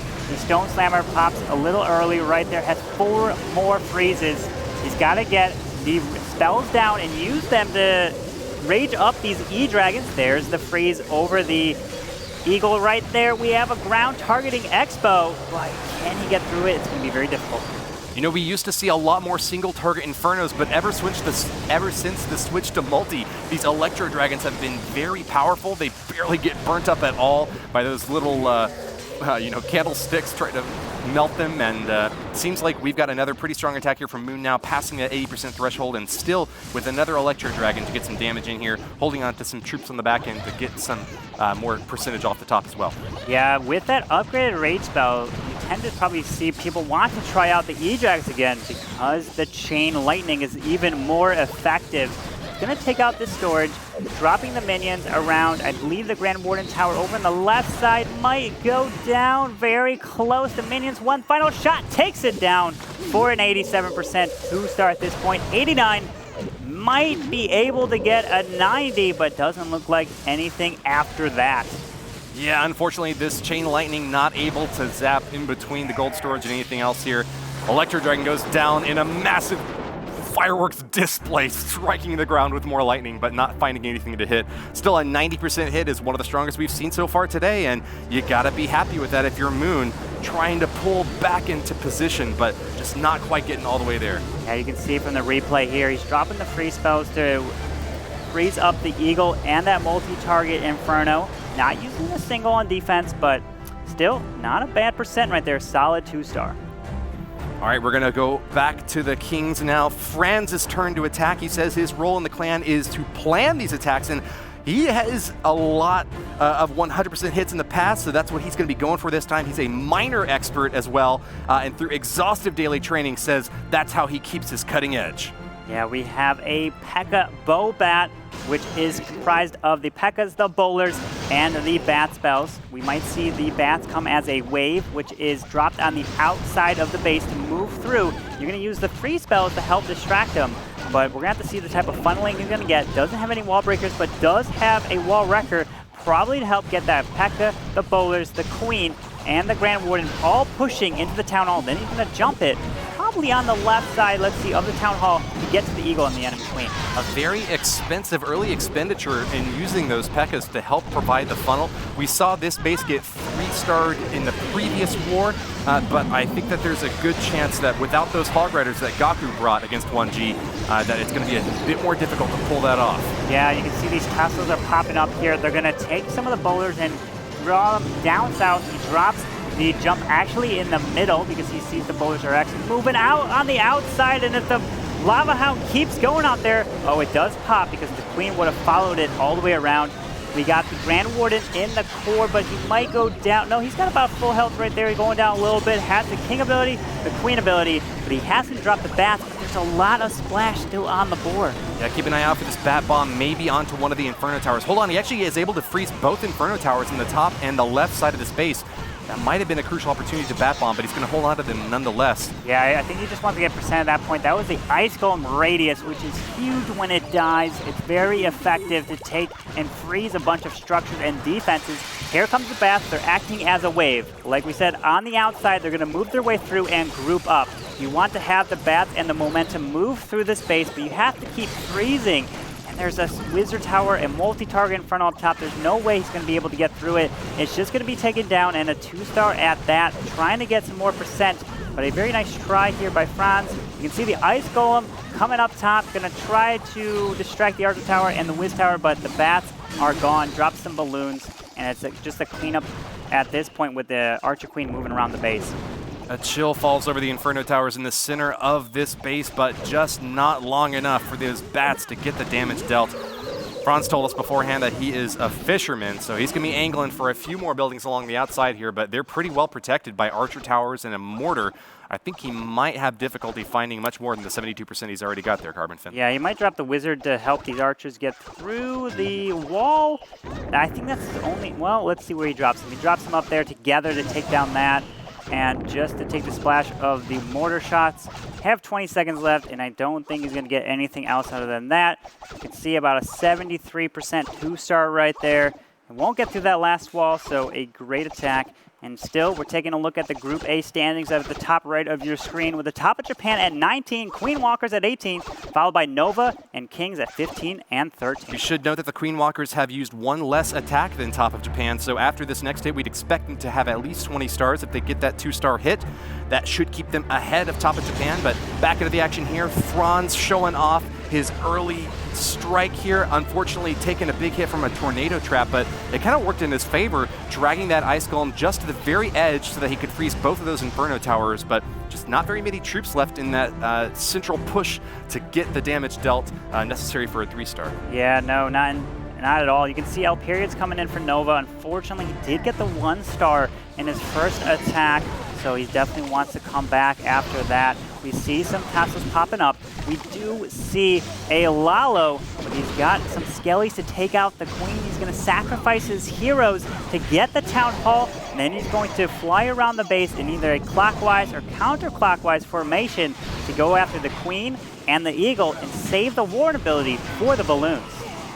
A veritable cornucopia of spells. We've got actually 6 in tow, 1 heal to try to maybe keep these balloons up, and a rage as well to get them on target, but we ought to see those 4 haste spells as coming in as the backbone to keep them moving fast through this base. Free spell should work pretty well on those Infernos, or maybe to protect the skeletons that are going to pop up to take care of this Archer Queen. Nice job. He got the Queen to go after the Town Hall. Very nice funnel set here.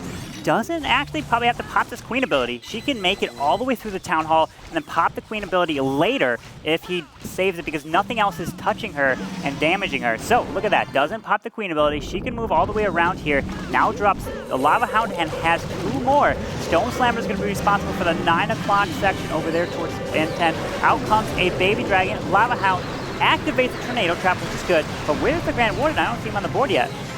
Yeah, he hasn't been deployed yet. El Period holding on to him a little bit longer. Maybe he's, he's going. There he is. Oh, at the 10 o'clock position there, but unfortunately he's just a bit too far away from these balloons to, help out very much. Yeah, you can see that multi-target Inferno can actually lock onto these Skellies, and then the Skellies might hit the King as well and not take that Queen down.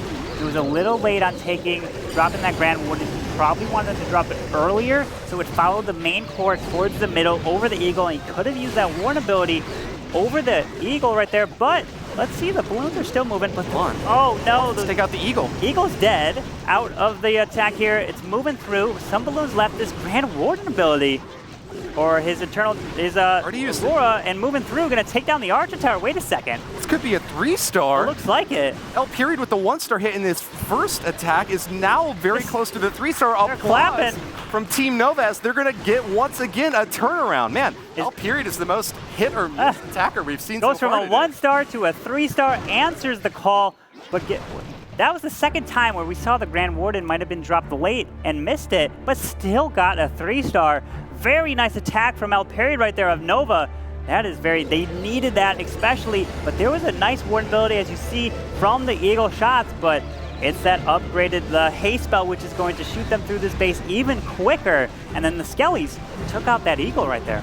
And with those strong, high overall destruction percentages we've seen previously from Nova, that actually puts them a bit ahead relative to where the Kings are sitting at now. It'll be up to Hagi now to try to turn things around and get the 3-star for his team.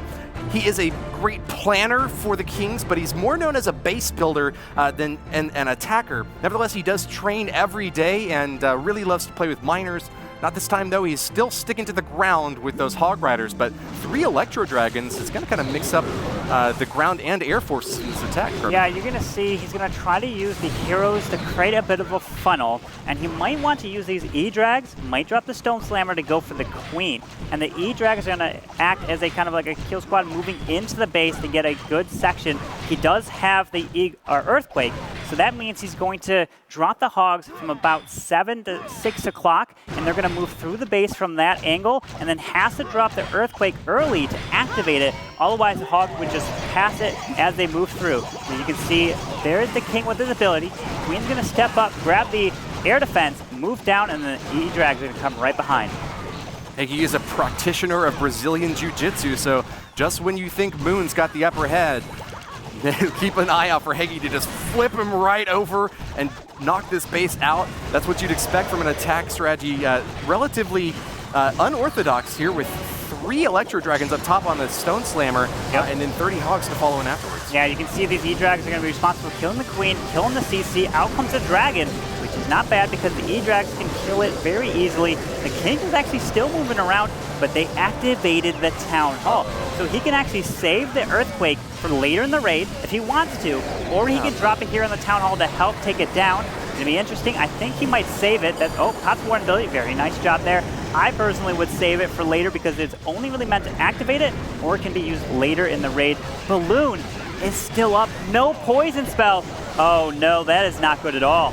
Yeah, and unfortunately activating that Kika Tesla from the Town Hall early on was doomed for those Electro Dragons getting zapped down before they managed to get even a single shot against that Town Hall. Nevertheless, we are at that 2-star mark, and Hengi is known for keeping his calm even in really difficult situations. Expect to see him make the most of this attack, but leaving that Eagle Artillery up early on, I think was the key moment that the defenses held up for Moon. Yeah, he definitely wanted those E-Drags to take that Eagle down as well in their charge into the middle of the base.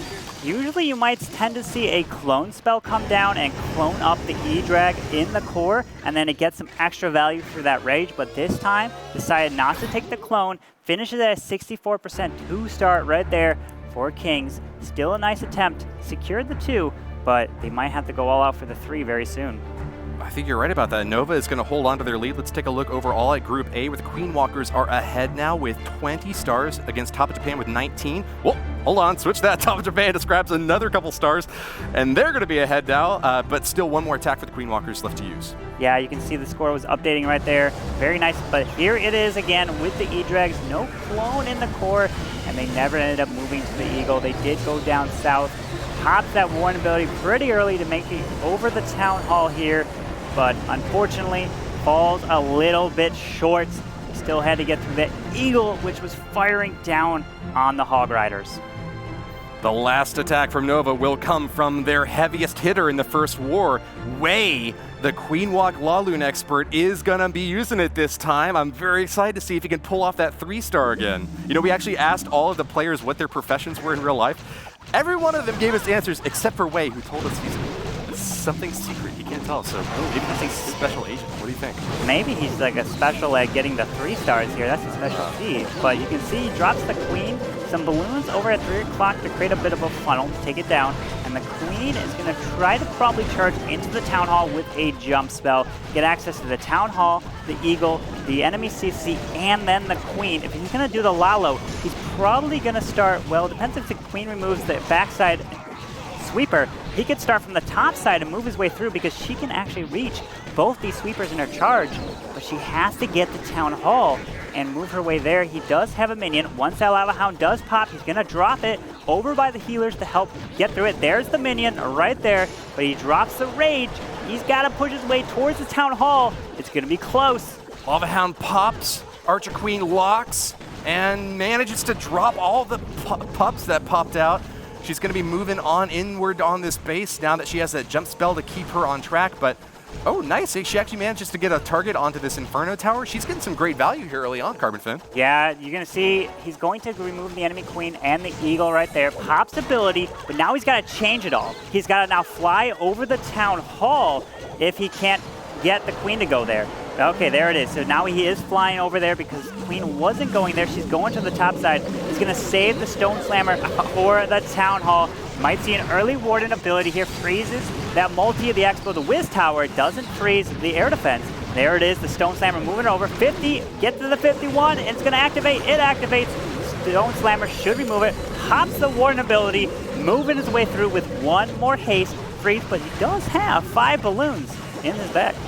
Yeah, that's a lot to bank with on the backside here, and that Grand Warden keeping the life ore on all those balloons. Looks like we got an air defense and a couple of air defenses actually in a Wizard Tower that are going to be firing away at these balloons, but I think they're going to be able to make it all the way through. Stone Slammer now coming in the clutch to try to save this attack on the back end, and it looks like there's just too many troops for Silvio's defenses to be able to handle, CarbonFin. What? Look at all these balloons. Is that his baby dragon as well? It is. So. Just to add to the DPS, holds a Seeking Air Mine and the balloons on the outside. He can help with the cleanup.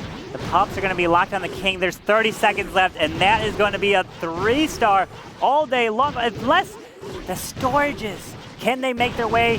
Does he have the time? They've got They're plenty of clapping. time. Maybe they see the 3-star. The balloon moves over to the storage, and he should be able to get it. The Baby Dragon's raged up, and that is 10 seconds. Oh, that's going to be a 3-star for way of Nova. What a clutch turnaround. 2 3-star hits from Nova this time around. That's going to finish them up with 11 stars total in this war against the Kings. Yeah, it was a beautiful job coming in with the Lalo. He might have changed it. I don't know if that was his initial plan, but he had to save it for the Stone Slammer for the Town Hall. But the Queen went up toward the top side. Still a beautiful job adjusting and getting it. What a beautiful hit. He has the balloons moving around. There was so many left on the board.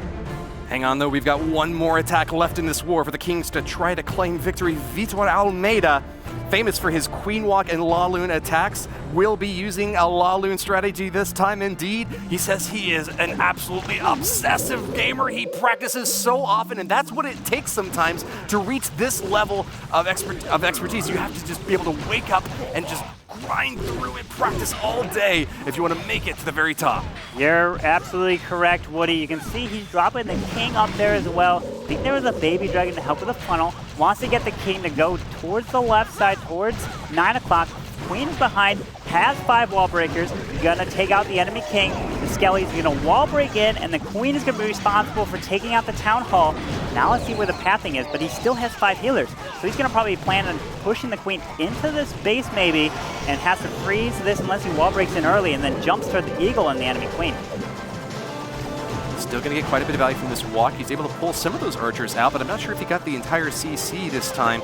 He might be thankful about that fact, though, because the Archer Queen's looking pretty low on hit points. Rage Spell's going to get the nice... Uh-oh. Oh, no. He drops the freeze. He pretty much grasped it, and the healers are getting hit by the multi-target Inferno, but he should be able to remove it. I don't think he wanted to break that specific wall, because now the Queen is going to walk down. He would have rather had the Queen walk up to the Town Hall, jump to the Eagle, and then he could have started his Lalo. But there's the Rage, pops the Queen ability. This one's looking a little iffy. Yeah, pops the Rage and the Queen ability.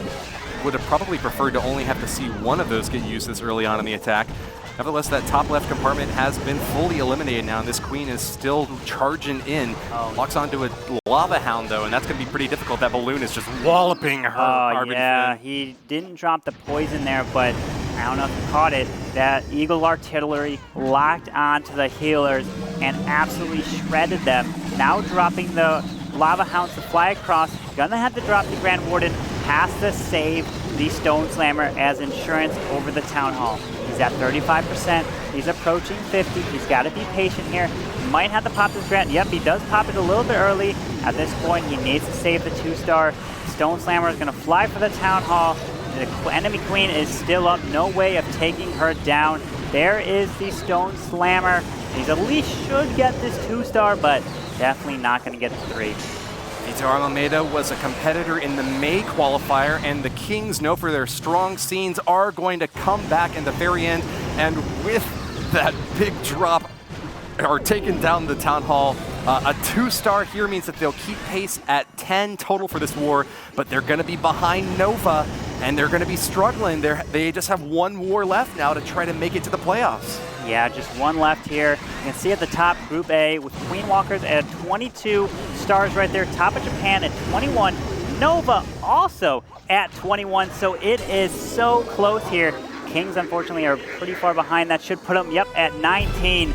So it might come down to this final one.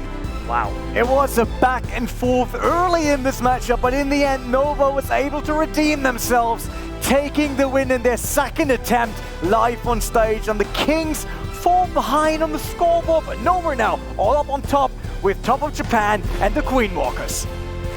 Oh yeah, you can see them coming across the screen here, shaking hands. Very nice job to both clans. What a great job. We're excited to see all the attacks, especially with the new metas coming to the game.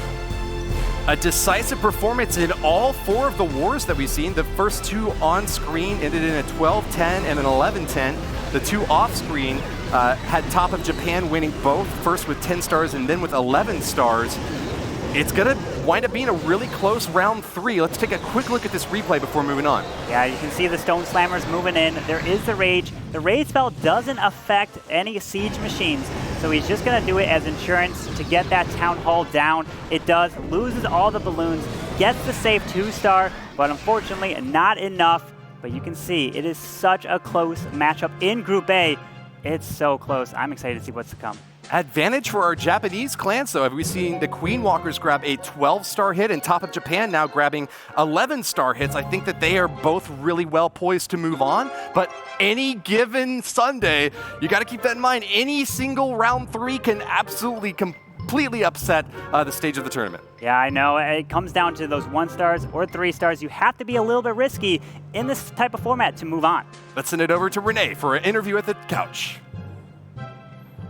Thanks, Woody. I'm over here at the couch once again, obviously with Nova this time, since you guys won the second matchup. I have to say, normally we talk about momentum. You came off a loss there in the first round, but you even did 2 triples. Like, what was the mindset going into the second match here on stage?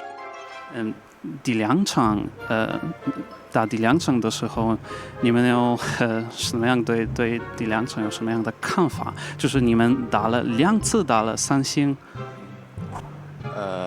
我们可能第一次到现场比赛，可能比较紧张，然后发挥的不是很好。至于我的2个3星的话，可能是运气好吧。As to the first battle, well, I think we were kind of nervous, and for now, well, it seems that we are kind of lucky.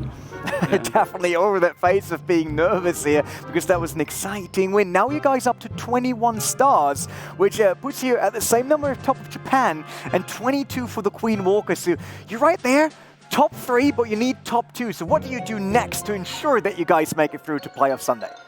那接下来你们会有什么计划？会做什么呢？我们会加油。We'll do our best. Yeah, we'll do our best. I mean, nothing wrong with that. Definitely the right strategy. Thanks for the interview. Talking about the right strategies, we know who can look into all of that and give us all the insight. It's iTzu. Yeah, and on this one we have a really, really nice Queen Charge Lalo. One of those attacks that look so amazingly strong when they're working, but at the same time they are so risky, and we saw this already a couple of times in this tournament, that sometimes it's really hard to get the 2nd star when you're aiming for those 3 stars. And this Queen Charge is amazing. He's trying to get in really early, funneling pretty early on the right side, and then his goal is pretty much to get the Queen inside, jump her into the bomb and sweeper compartment so she can reach the enemy Queen and the Eagle from this compartment, which means it's like one of the most important defenses when it comes down to Lalo. The Queen, the Eagle, it's super important, and as soon as you get those out of the way, you have a pretty nice time for your Lalo, especially taking a look at the sweeper. The sweeper that is still standing after the Queen Charge is this one, and this one's pointing towards the left side, which means he can come in with his Lalo from the left side into the base, and there's not that much still standing. And one really, really smart move from him is, as soon as the Queen Charge is done, he's kind of saving his slammer to get rid of the Town Hall, so he can save the Warden ability to get rid of like a lot of Inferno Tower beams pretty much, so he can get rid of the base without using a heal spell. As soon as the last rage spell's placed, he's starting with his Lalo from the bottom of this base, getting into the Tesla farm early, and now take a look at the slammer, which will come in any second, and take a look at the percentage as well over here. You can see around 45% he's starting with the slammer, knowing that his loons will get the rest of the percent. Then the Giga Tesla is coming up from the Town Hall. Town Hall is activated, slammer's just completely smashing the building, and this means the Warden ability can be used for the backside of this base, and this large group would just like go through the rest of the base like nothing. And with this, we can see 11 stars from Nova, and this group is getting tighter and tighter, so let's see who's coming out at top in the end. That's definitely the big question. Thanks, INTZ. With that, round 2 is over, and round 3 couldn't start any better than this, because as you can see on the schedule, it's top of Japan versus Nova. Both teams on 21 stars, looking to get that spot behind Queen Walkers, at least that's how it looks right now, to go through the players. Yeah, you can see Queen Walkers is up there, top of Japan and Nova, but I was very impressed of what L Period came back from a 1-star to respond and get the triple. Now it's going to come down and being risky. Can they keep doing it? I dare say this next war between the top of Japan and Nova is going to be the clutch match to decide who makes it to the playoffs. And that means we definitely want to dive in it as quick as possible to get to know the next team. It's top of Japan.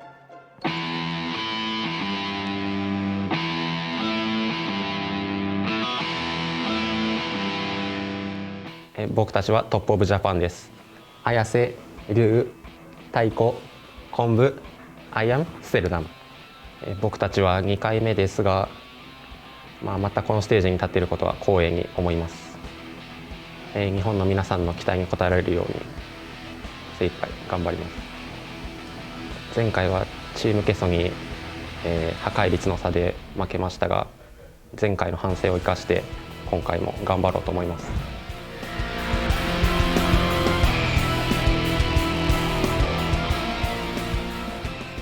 前回トップオブジャパンで参加した時っていうのは、ちょっと破壊率の差で惜しく負けてしまったっていう結果だったので、そこをしっかりと改善して今回挑めるように頑張りたいと思います。今回のポーランド予選で優勝してドイツの本戦に頑張って進みたいと思います。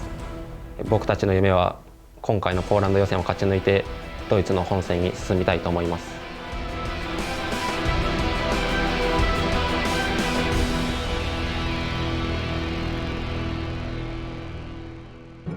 They said already last time it was only destruction percentage that kept them away from the dream, and now they want to do better against Nova and keeping that alive. Yeah, we can see here top of Japan with Tayoko, Ayase, Stardom, Konbu, and Ryu. And one more time, for your viewing pleasure, Nova brings Moon, 1G, LMF, Wei, and L Period. Both teams 21 stars. They're equal going into round 3. That means all the pressure is on them right now to secure the spot for the playoffs. So here we go, Nova versus top of Japan. Top of Japan have been here before. They made it all the way up to the summit of the competition, but losing to a team that managed to qualify for the World Finals, Queso, and on such a close percentage loss, CarbonFin. Oh man, that's right there. He's ready. Look at that. Definitely has it ready for the camera. Is he going to be attacking first? We're going to have to take a look at what he's coming in with. They're going to be definitely looking over his attack. He's coming in. He fights for the fans, and the fans are keeping him cool up here on stage. Oh yeah, he's got the fans with him. Top of Japan told us that they were an ad hoc team formed specifically for this event. They're all really experienced players from different Japanese clans, but they've united for that sole purpose of winning this Polish qualifier and going to the World Finals. Okay, here we go with the attack. We see the Dragons, 5 balloons, 4 wall breakers. You're going to see the Queen kind of charge in to help get that Town Hall down. And he might send the Dragons all together with the Stone Slammer.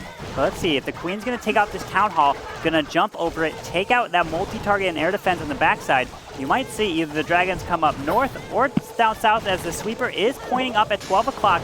There is the Eagle over there in the Queen. So he has 2 freezes, 7 Dragons, and he has yet to drop his King.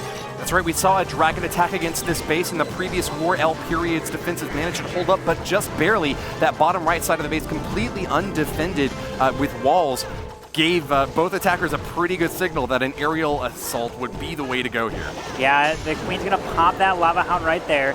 She has the Wizard, I believe, maybe to help clear the outside, but the Queen's going to get through it. Now the King is down, going to walk all the way towards 6 o'clock, probably going to drop the jump right into and leading into that multi-target. Inferno's going to be patient here. Let's see where the Queen goes.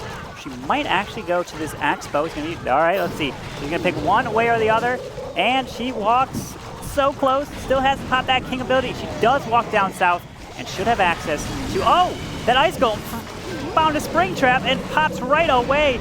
He's not going to be able to help distract that.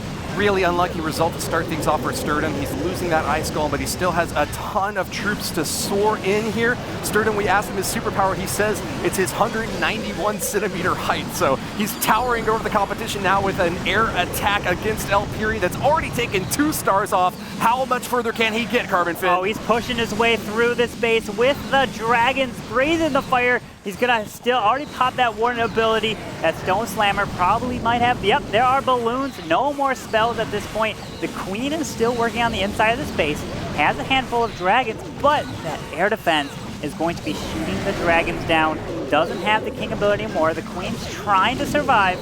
Let's see, that multi-target Inferno is going to stay up with some air skellies, and it's gonna be close here, but it's gonna be very difficult to get that 3. Just love seeing dragons just single shot an entire pack of skeletons like that with that splash damage on their breath. I think Sturdom did a bit better than the last attack we saw on this base, if only because his troops were a bit more spread out and better able to take out really these easy targets toward the bottom side. You actually still see a healer up to try to keep this Archer Queen healthy, and Barbarian King as well, so the duo of heroes are punching through some of these buildings and north of 90% now, but it seems like there's just a bit too many walls and defenses left on the very top side to clinch the 3-star. I must have missed it, but how did that multi-target Inferno go down? It's behind the wall. It might have been the final shot of the dragon. The Queen goes down there. The King takes the healer, 7 seconds.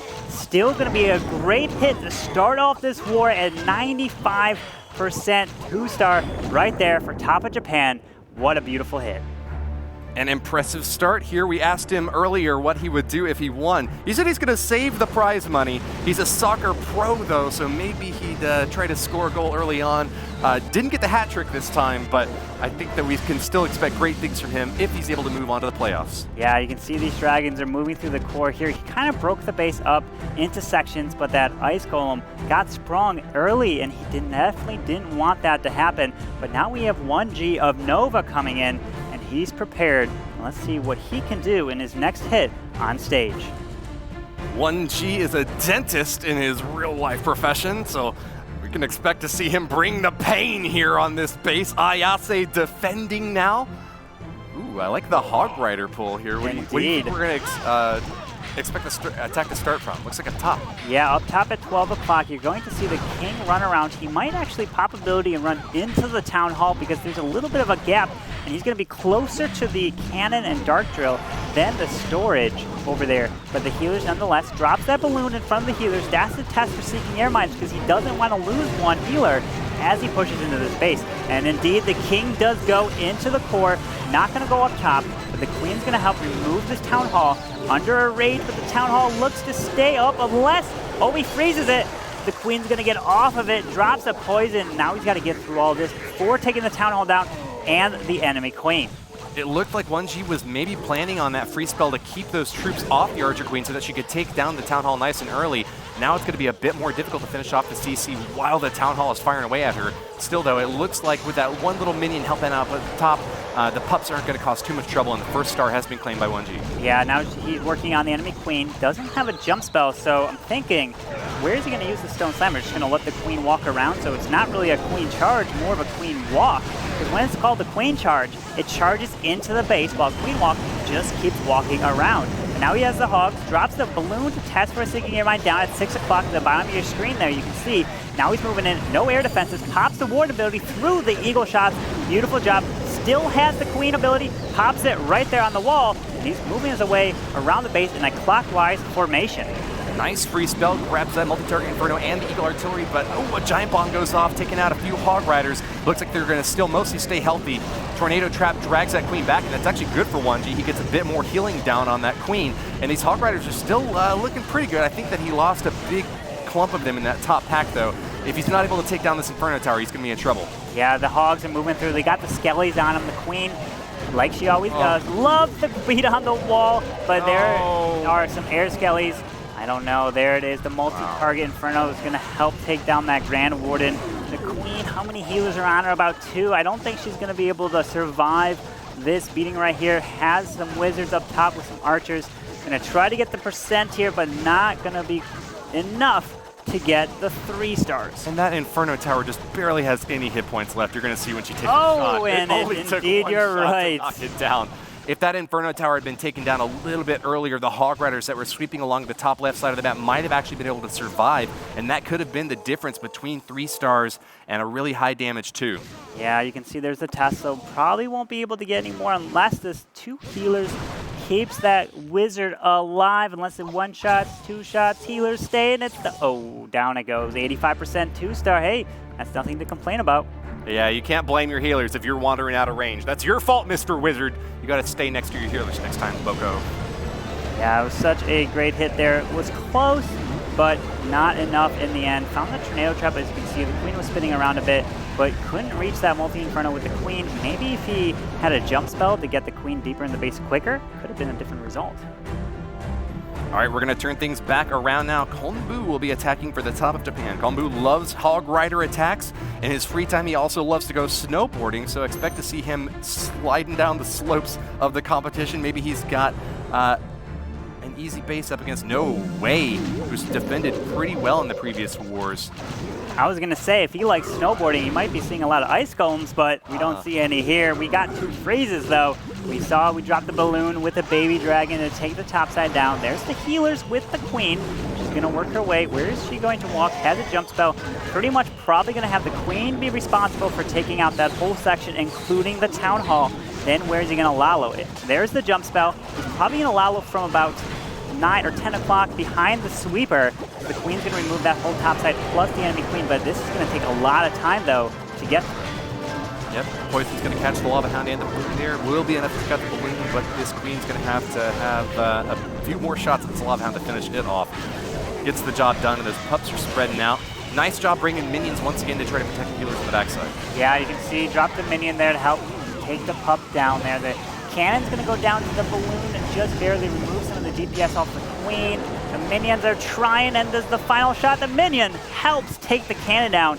And now let's see where the Queen's going to go. So she's going to go through the Wizard Tower, enemy Queen. The sweeper pops ability, and he's got to be patient. Can't afford a 1-star. The Town Hall's still up. She should move her way up and over there. And once she locks onto the Town Hall, he might be safe. But you never know. Something might pull her off of it, and he has to be sure that's going to go down. Freezes it. It's looking pretty good. Freezes the Dark Spell Factory and the Town Hall there. Looks like the Archqueen's a bit short, doesn't manage to take it down, and that's a big miss for Konbu. Yes. Still ought to be able to finish it off with his Stone Slammer moving in the backside. Yeah, let's see. The Stone Slammer's going to go for the Town Hall here. He wanted the Queen to take it and then move his way around, just like we said earlier in this formation, counterclockwise.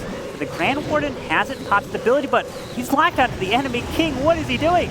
Not following the balloons. All right, now he's following the balloons here. That was a little sketchy, but he's moving his way through, freezes the Eagle, the Wizard Tower, moving behind the sweeper so he won't get pushed back, pops the Warden ability early, but it didn't seem like he really protected that much right there. Yeah, he missed that expo with the freeze spell, and with that Grant Warden ability going off before the Stone Slammer went down, it looks like those balloons just took a bit of unnecessary damage there. Still, it's going to be a high percentage 2-star strike, but clearly you saw a couple of different opportunities there for Konbu to have made a little bit more of a dent. Still, I got to hand it a lot of credit to him. He's getting past that 70% mark now, and with a lot of cleanup opportunities along the top, left, right, pretty much everywhere around this base. There's a lot of buildings he can still take out without much competition. Yeah, he's just going to pass about 70% here. He's at 72, going to try to get as much percent as possible, but these pups and minions should get stuck on the enemy King right there. Won't get through him at this point. Let's see, do we have the final minion? Took out the percent up top at 12. Some more down at 6. And they're going to pick off by the Archer Tower. And there it is. The time's going to run out at a 78%, 2-star for the top of Japan coming through. But hey, still got the 2-star in the end.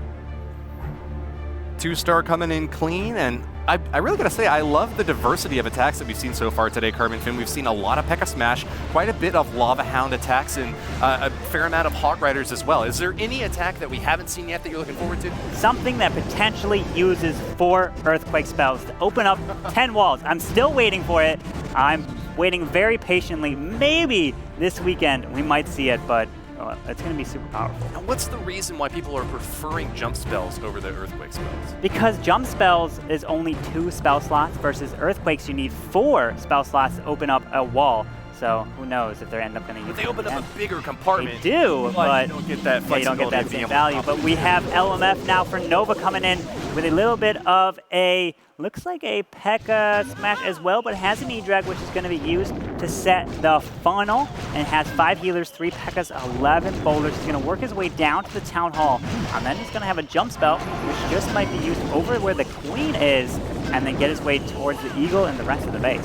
We got a kitchen sink army composition that is too long to just be fitting in one single row, going down with 6 different types of spells and a ton of troops to round out. With 3 P.E.K.K.As, an Electro Dragon, it kind of seems like a mishmash here at CarbonFin, but yeah, as we said before, and as has shown to be true, a lot of times these very specialized army compositions designed specifically for the base that they're going up against have a high chance of getting that 3 stars. Yeah, I'm wondering where he's going to drop the E-Drag. Maybe where the archers are to help clear a little bit more of a funnel on the bottom side to force the bowlers and P.E.K.K.As into the core.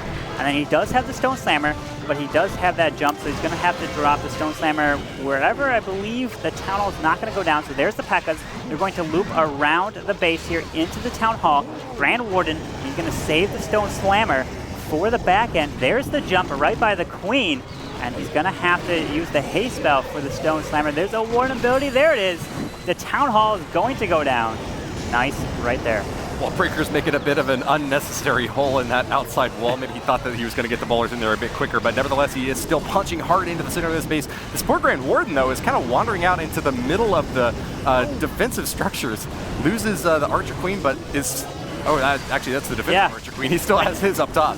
When you are looking for your Queen, just look for if she's hitting the wall, and she was right there, up on the top side.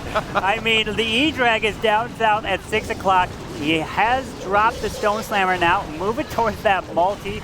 We'll open up the wall right there, but the Queen is on the wall like she is. Gonna move towards the top side with the Stone Slammer. If the Queen gets to that wall, she has access to now leave the whole top side. There's the haste spell. Where's he gonna drop this freeze on the Wiz Tower and Archer Tower? Gonna try to get the most value, but this is gonna be very tough, and he's just gonna try to get percent at this point. Still a very impressive hit, but you've got to admit that Queen targeting on walls so much early on in this raid kind of denied that offensive damage output that you were expecting from LMF. It's funny to watch those healers kind of stutter step through the haste spell there as they try to stay on that Archer Queen. Yeah, that haste spell did receive an upgrade, so it moves troops faster through it. The Queen does have her ability, so it'll be able to grab a decent amount of percent, has to pop it, yep, right there, to take full advantage of the effect of the ability. Otherwise, if you hit it too late, the time will wear off and you won't get the value from it. But hey, look at that, 90% 2-star is still a wonderful attack. Yeah, LMF returning fire against Sturdom. Sturdom actually got a 95%, so I think that'll keep top of Japan a little bit ahead still in the overall matchup here. Let's take a look at the stars. Top of Japan and Nova are tied both with 25. Yeah, you can see the top 2 from Group A will be advancing, and we still have the next match will be after this, so you're going to see another war. But here is the replay. LMF coming in, drops the E-Drag down south to help with the funnel, but look at the Queen. Remember, she goes up to the bot tower, but then she goes for the wall right there. Bowlers move around, but still a really nice percentage, above 90. 2 hits so far from both clans, and they're neck and neck. Ryu is coming in next. He's an IT engineer. Told us that his favorite troop is the Ice Golem. He's played with his clanmate Tycho before in another clan called Zero Family. That was one of the big groups that came together to form this top of Japan team. Yeah, now we're taking a look at his attack. He's got miners, Queen Walk or a Queen Charge miners. Remember, if he's going to push his way into the base, it's a Queen Charge. If he just walks around, it's a Queen Walk. He does have a Wall Wrecker, which will probably be used to help push the Queen into there behind the Ice Golem. Yep. So he's going to move his way through. He's going to get access to the multi-target Inferno, the Queen, the Eagle. If it keeps going through, could get the other multi-target Inferno, but that's going to be pretty difficult. He doesn't have a jump spell. You're probably going to see the King down at 6 o'clock, create a funnel moving towards 3. The miners are going to come in between the Queen and the King for the Town Hall. I'm going to say this is an aggressive, fairly atypical play here from Ryu. Most of the time, these players will hold on to some sort of Stone Slammer to drop that Town Hall at the very end. Nice use of the Coconut Loom there to catch a Seeking Air Mine, to keep these healers nice and healthy though. It clearly seems, and he's a professional baseball fan, so I'll give him credit here, that he's not going for just an easy single or double. He's going to try to knock this thing out of the park. That Town Hall way well protected at the bottom. Still ought to be no trouble for 22 miners. Well, can he hit the home run here on the space for a potential 3? He's looking for the Queen to get some value. Still has the Queen ability. Might have to use it right here. Saves it. Oh, wow. Doesn't even have to use the ability. Okay, there's the Queen ability. That looked pretty rough. There's the King right there. He's at 6 o'clock. Here they He's come. moving towards 3, and miners are coming in between the heroes. You still have that Grand Warden. Remember, he already activated the Tornado Trap, but miners do not get affected by the Tornado Trap. They're the only troop. If they are sitting in it, they will not get spun. Gonna drop the heal right over the Town Hall, and miners are also another troop that if they are right next to the Town Hall, they can go under it. It won't hit any damage. Queen's taking quite a bit of damage here, and she's about to go down, forcing out that rage spell from Ryu to try to keep her up. Those healers are going to try to get her healthy again, but they've taken quite a bit of damage themselves. Another red mine going off against them. Barbarian King coming up on top to try to give a second wind to this attack, and he's getting a lot of support for these miners in the backside. Looks like they're still kind of having a little bit of trouble clearing through this base, but one more heal spell and free spell to keep them healthy. Yeah, you can see he still has got that heal like you mentioned. He's going to push his way up top, going to probably drop the freeze towards the multi-target Inferno. The King is actually getting some nice work here. He's got to heal these up over the bomb tower because that bomb tower is going to hurt the miners there. The Queen's working on the wall. There's the heal leading to the top side. Beautiful job, but the miners are going to slowed up right on those skellies, but they're going to be healed up. Queen is going for the storage. Grand Warden looks to be going down right about here. He's down. Dang. Is this enough here? He needs to drop the minion up top right there to help with percent, but he hasn't dropped it. Only 20 seconds remaining. This is razor close, CarbonFin. I just think there's a bit too many defenses up on the backside. Those miners are doing their best to burrow through the competition and knock down those Teslas. Archer Tower firing away at the Archer Queen, but with only 10 seconds left. Oh! Can they do it? 97%. Finish off the mark. 3, 2, It's on the backside. Archer Queen gets the lock. He gets it with the final shot. 100%. What a way to get it. Beautiful job. Top of Japan. Literally the last millisecond getting the 3-star. Look at them cheering him on. Needed that one right there to push them even higher up on the leaderboard. And look at that Queen charge into the middle, followed by the miners for the Town Hall. What a performance from Ryu. As we predicted, he knocks it out of the park. A smashing success for Top of Japan, pulling ahead now against this really difficult opponent, Maldo. Nova is the #2 global clan on the Clan War leaderboards, but Top of the Japan is really giving them a run for their money. Yeah, they've been here before, and they're like, we want to punch our ticket to join Tribe Gaming, Team Queso, and Vatang for the World Finals. But this is the next attack from Moon of Nova. We've got dragons, we've got bats. It's a drag bat for this base right here. Queen's going to be used on the edge to get some value to remove that air defense. King's going to go towards 3 o'clock over here. Dragons are going to come right for the Town Hall, plus the Stone Slammer. Let's take a look at where he's going to drop that Ice Golem to distract potential Wizard Tower at 3 o'clock, maybe on the mortar. Oh, Inferno Tower burning up this Archer Queen charge here over on the left side. It looks like she's having a bit of difficulty knocking down those key targets.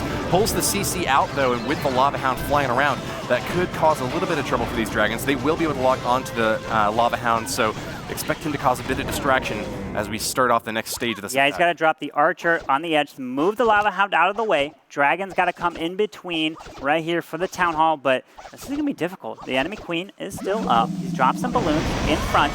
The reason why he's dropping balloons is test with some Seeking Air Mines. Doesn't want any of the dragons to pull any of that.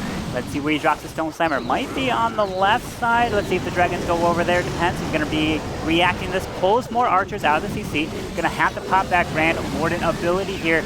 Remember, you don't want to drop bats near anything air because bats can pull, potentially the red air bombs can fly to them if another air troop activates it. So it's very risky to do that. Stone Slammer sweeps in through the top and tries to give a little bit of cover for that baby dragon, but it goes down a bit too soon. Nevertheless, it is getting quite a few drops up here on the right side. Really key targets. That air defense going down now, and afterwards going for the Inferno Tower. Ooh, soaks a massive Seeking Air Mine, but it was about to go down anyways. Not too big of a loss for Moon. Yep, there it is. The Ice Golem, like we said, over there on the mortar at 3 o'clock to distract that Wizard Tower. The bats are moving in a nice bat wave formation. They're going to come around the bottom side. Does have 3 freezes. Going to have to freeze this multi and the wizard tower twice, but he's flying into 2 splash damage defenses, or 3 at that fact. Now look at that. The bats pull and get hit by the red air bomb because of the balloon. Hold it right there. And unfortunately, that eagle stays up. Not going to get the 3. Going to try to get some more percent at this point. And now Lava Hound's moving around. The dragon looks to be going down. I got to give the MVP credit on defense to this Eagle artillery, just pounding away at this attack incessantly. Tycho's defense holding up very well. The core of this base has got a very strong backbone. Moon tried to break it, and he came very nearly to doing so. At 80% now, he's knocked down 4/5 of the base, but I think that with only a couple minutes left, he's only got 1 more building before things are going to be done. Yeah, about 82% right here. The Lava Hound just hovering right there. Minion's going to try to get the final percent, but the Eagle is going to take it down right before he's going to finish at an 82% 2-star. Still a good percentage, but Nova's going to need another triple or 2. We're going to have to take a look. Yeah, we've seen 3 attacks from each clans now. Top of Japan is leading by 1 star, but we've seen a 3-star hit before from Wei, and Nova's Maldo team is still carrying on as they have in past wars. Could still catch up here, but next up it's going to be Tycho. Yeah, he's waving at the camera. He's ready to go.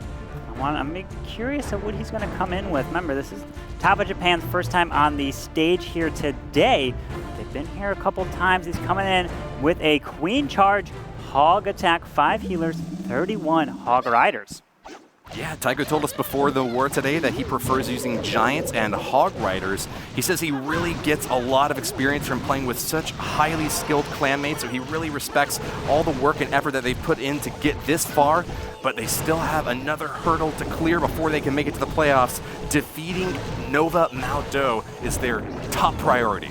Yeah, you can see some minions pull that red air bomb right there. Queen getting some nice value. Does have a jump spell. Might end up actually seeing the Queen walk down and jumping over that Wizard Tower next to the Air Defense and Archer Tower if the King clears the funnel. If he does that, it's going to give him access to the enemy Queen, the CC, and the Eagle. Then you're going to see the Stone Slammer and Hogs come for the Town Hall with the Grand Warden. But we have to wait for 51% before the town is activated. Does he have a miner or anything? No, because usually you might have a miner if he can access that Town Hall right away from the outside. It can go to it, hit it, activate it, then the Hogs can go through, but he's counting and hoping that he's going to hit the 51% mark before he drops the Hogs. Great use of the poison spell here, grabs the CC troops and the enemy Archer Queen. Nice job there from Tycho. And we'll remember in the very first war, Gaku used a very similar strategy with a massive hog attack in order to 3-star this base that 1G built.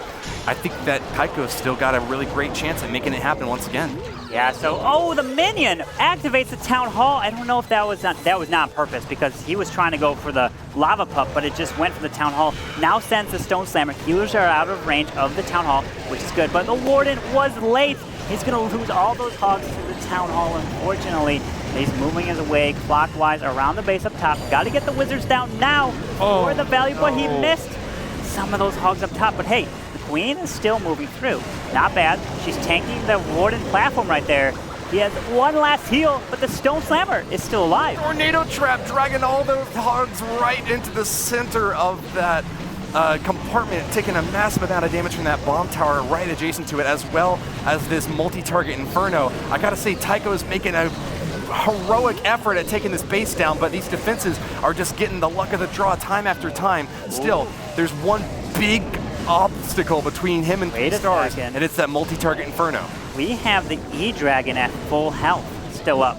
We got 33 seconds. Healers on the Hogs. Look at this. They're going to take down that multi-target Inferno. They're going to take down that air defense. 26 seconds.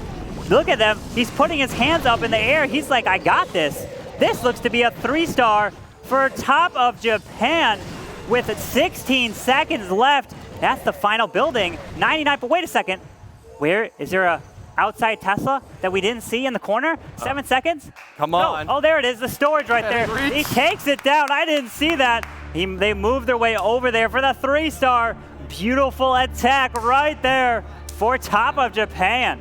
Triumph for Tycho, moving far ahead now. The second 3-star hit for his clan today.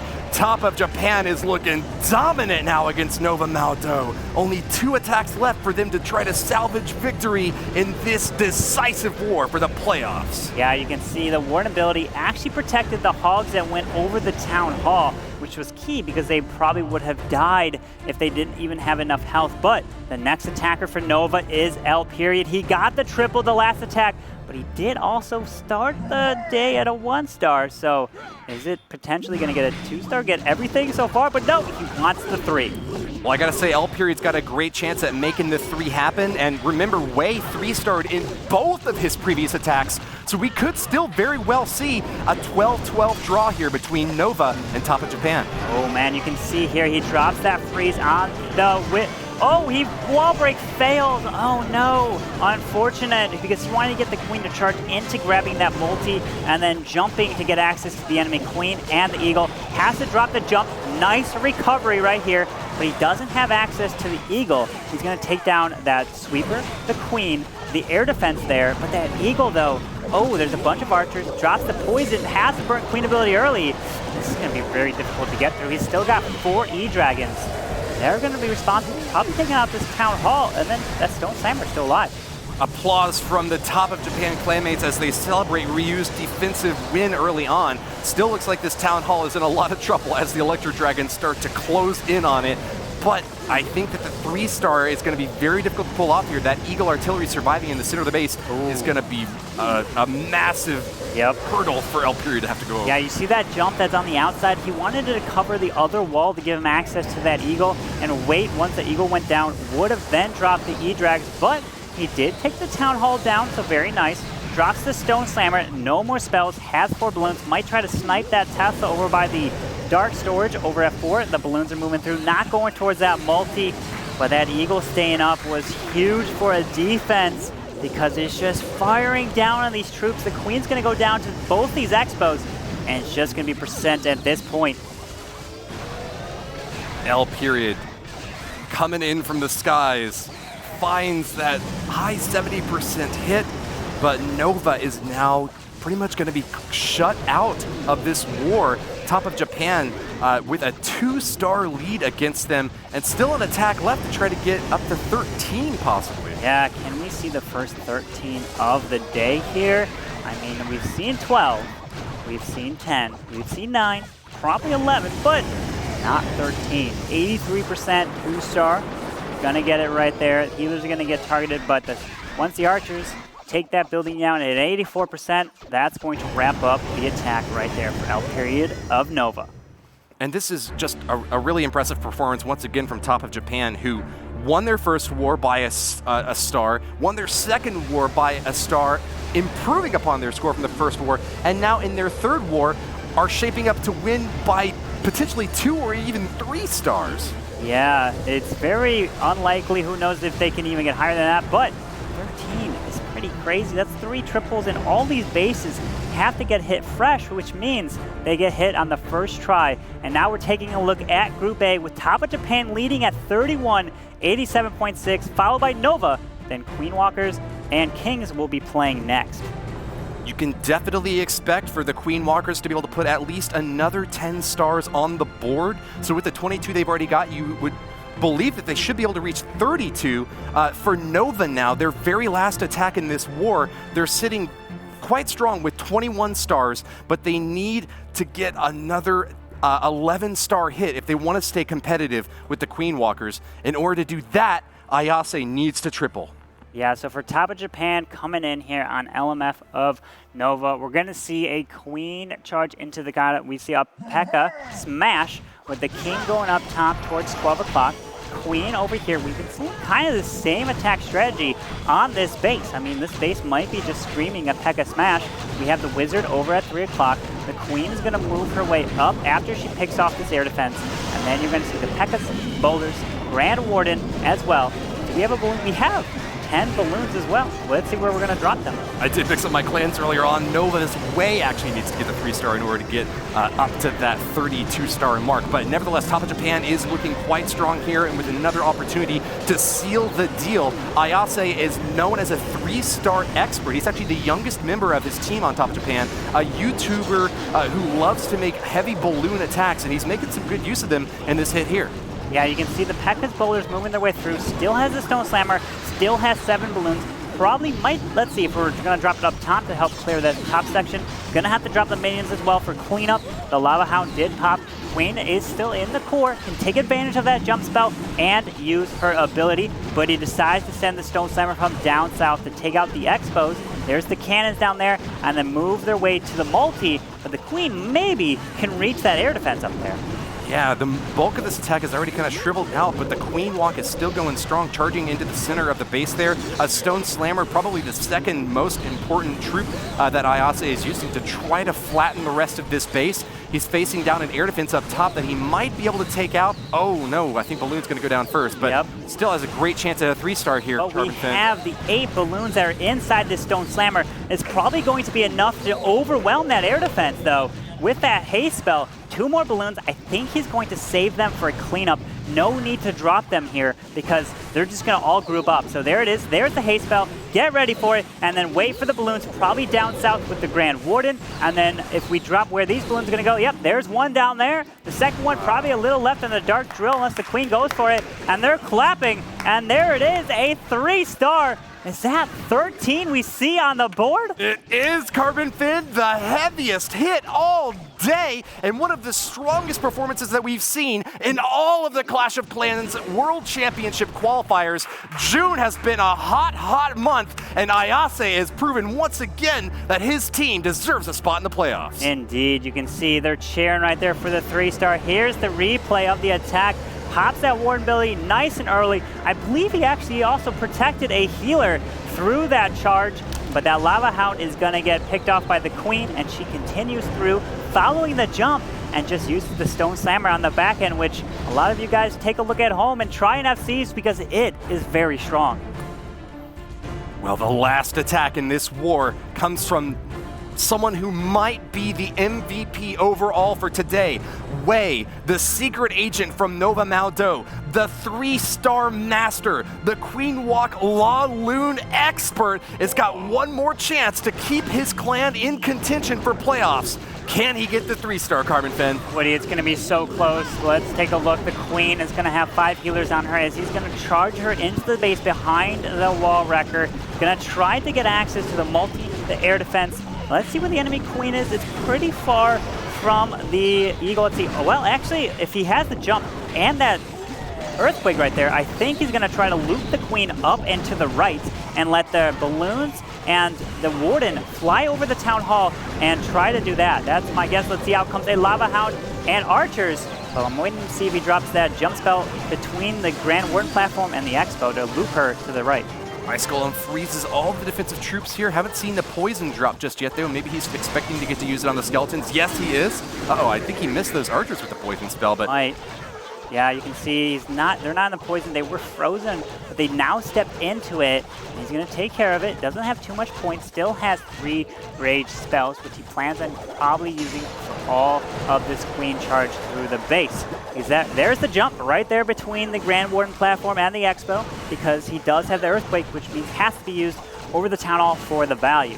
So he doesn't have any more Siege Machine because he already used the Wall Wrecker. He's going to move his way, kill the enemy Queen and the Eagle, and then once the Eagle's down, he's going to start the La Lune. This is a really long Queen charge, though. Wei is now halfway through this attack and hasn't deployed any of his balloons yet. He's getting a ton of value out of this Queen, but here we go. We are finally seeing the main thrust of this attack, and now we're getting a few Coconut Loons out in front just to make sure there's no Seeking Air Mines that are able to trap onto that Lava Hound. A Tesla pops out of the Town Hall as the Earthquake spell triggers it. CarbonFin. That Grand Warden's pretty far away. He's going to lose all the Queens unless the Warden... Oh, beautiful Warden ability. Barely grabs those. He drops the Lava Hound pretty late here. Has one more haste. Loses the Queen, unfortunately. Doesn't have a heal spell. Has 2 more balloons. He needs to just move his way through it. He's going to haste his way through this last multi and Wizard tower here. There's the Tesla. He's got a handful of balloons here with that Grand Warden still up. Hey, pulls a tornado trap so they won't spin around. But this is going to be tough to get through the Warden. Pulls the Seeking Air Mine, goes down. I don't know if they're enough to finish off these last remaining defenses, though. We still have an air defense and archer towers on either side. I think Wei has met his match. Konbu from top of Japan's defenses are just a bit too much for him to overcome. And with that, we have seen the very last attack of this war, Nova edging forward with 2 more stars and getting ever so close to challenging the Queen Walkers. But it's going to have to be a pretty big upset if they still are able to make it onto the playoffs. Yeah, they're pretty much hoping at this point. You can see at the top right of your screen, top of Japan's at 34. Queen Walkers and Kings have not yet played. Nova's going to finish at 31. So if Queen Walkers, all they do is they get 10, they advance. 13 points for top of Japan, the highest result we had so far. Impressive performance 3 times. It was 3 stars for this team, not just top of Japan right now, top of Group A. And that's more important right now because they're on the way to the playoffs. Yeah, you can see they're about to walk over, shake hands, and top of Japan is all done for today, hoping that they did well enough to move on to Sunday. I mean, they got 3 triples in that one war. Some are looking for 3 all day. What a performance by top of Japan. And here we are from an attack from Nova here. And you can see the Queen does walk to the Eagle, walking to the right. But we're going to have to take a look at, did he drop this Earthquake a little too early, Woody? Because it started hitting the balloons and they weren't necessarily over the Town Hall just yet. Might have been a bit of a misplay there, but I gotta say, top of Japan's defenses held up beautifully, and on top of that, they had some amazing attacks in that last war, pulling farther ahead than they have ever before, and in fact, they have punched their ticket to the playoffs. CarbonFin, there is no way for top of Japan to be defeated by Queen Walkers and Kings and Nova. So with that, at 34 stars, they're moving on. Yeah, they're going to be moving on to Sunday, so they're going to wait to see who's going to join them. But 13 stars is pretty crazy. Maybe one day we'll see a 14 or even potentially a perfect, but that's very difficult. Got my fingers crossed for it. Let's head on over to Rene.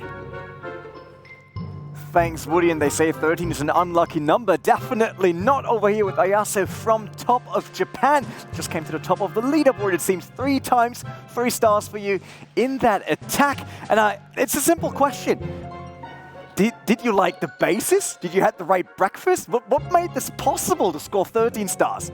13ポイントは本当にすごいんですけれども、どうやってこれできましたか？朝ごはん本当に美味しかったかなと思ってますけれども、理由はどうですか？みんなで配置を攻める練習をしていたっていうのと、オンステージが一番成績が良かったので、みんな本番に強いんだと思います。So we've practiced a lot, and then we thought like we just want to do our best on stage during this particular game, and well, so we did. Sometimes the stage does really help. Thanks for the interview, Ayasin. Going over like 13 stars, that's a lot. And maybe ITZU, can you explain me how I get them next time? I think, let's see how the last match will go. And we'll take a look at the first replay. And this is going to be a Queen Charge minor attack, one of my most favorite attacks in the game, because it's super important to create that pathing for the second phase, which in that sense are the minors. And you can see how he's creating in the beginning the funnel with a couple of loons. He's sending one P.E.K.K.A on the outside, just so his queen can go straight into the base. And from this compartment over here, you can see how much he can reach, like over here. He can reach the Eagle, the enemy queen, a couple of expos as well. So he can get rid of a lot of stuff from just this compartment over there. And then as soon as this queen got all of the value, he can just start with the minus from over here, because he created a really nice pathing with taking out all of this stuff on the left side of this line. And then we can see how he's struggling. Like, there's so much damage, there are so many expos shooting at his queen, the enemy CC is coming out, so he has to use the queen ability earlier than he expected, I think. And this causes in the end that he has to use the free spells to keep his queen alive, because it's super important to have like those spells with you who are getting used in different situations. For example, the free spell, you can use it as support for your queen charge, but at the same time, if it's like not needed at all, you can switch it up and take maybe an Inferno Tower or even the Town Hall out for a couple of seconds, which is super important in like the second phase where you're using the miners to go inside of the base. Over here they're splitting up a little bit, but the Queen is following real quick, going through the wall and helping the miners to once again like group up with the main squad, and they will end all together in the top or at the top side of the space.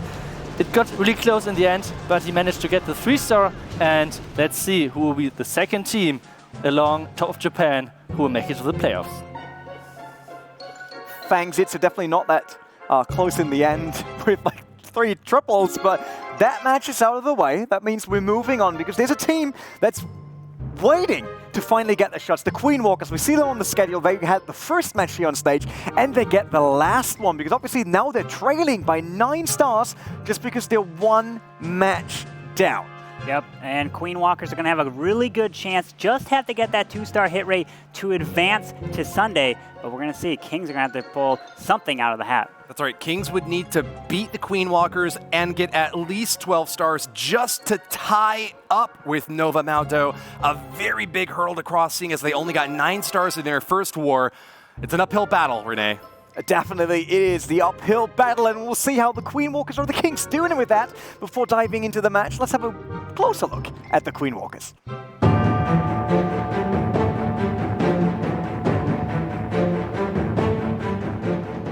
私たちはクイーンウォーカーズです。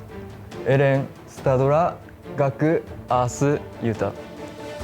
毎月日本がこうやって大会に出てきてくれるし、どんどん日本での注目度も上がってるのですごく力になってます。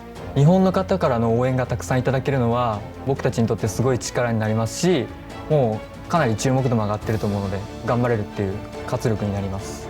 前回参加して、緊張とかもしてたんですけど、自信あった通り、優勝はできなかったんですけど準優勝という形で終われたんで、今回もその前回の経験を生かして優勝できると確信しています。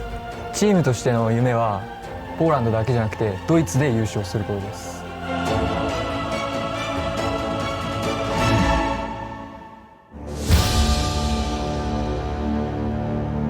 They said they get a lot of attention over in their country, but that also adds a lot of pressure to everyone here on the roster. Yeah, so you can see we have Queen Walkers, Earth, Aaron, Gaku, Stadra, and Utah 14.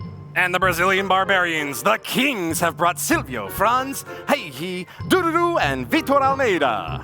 It is the last match here in Group A and the last chance for any of the teams to make something up on the leaderboard to go through to playoff Sunday. Now you need to decide basically, will it be the Kings or the Queens? Here we go. Top of Japan at the top of the group right now, but there's a chance for a Japanese shutout. The Queen Walkers in second place now, sitting at 22 stars and just needing 10 more with a win over the Kings in order to advance to the playoffs. Yeah, you can see we're taking a look at Franz coming in of Kings. He's going to be the first attacker.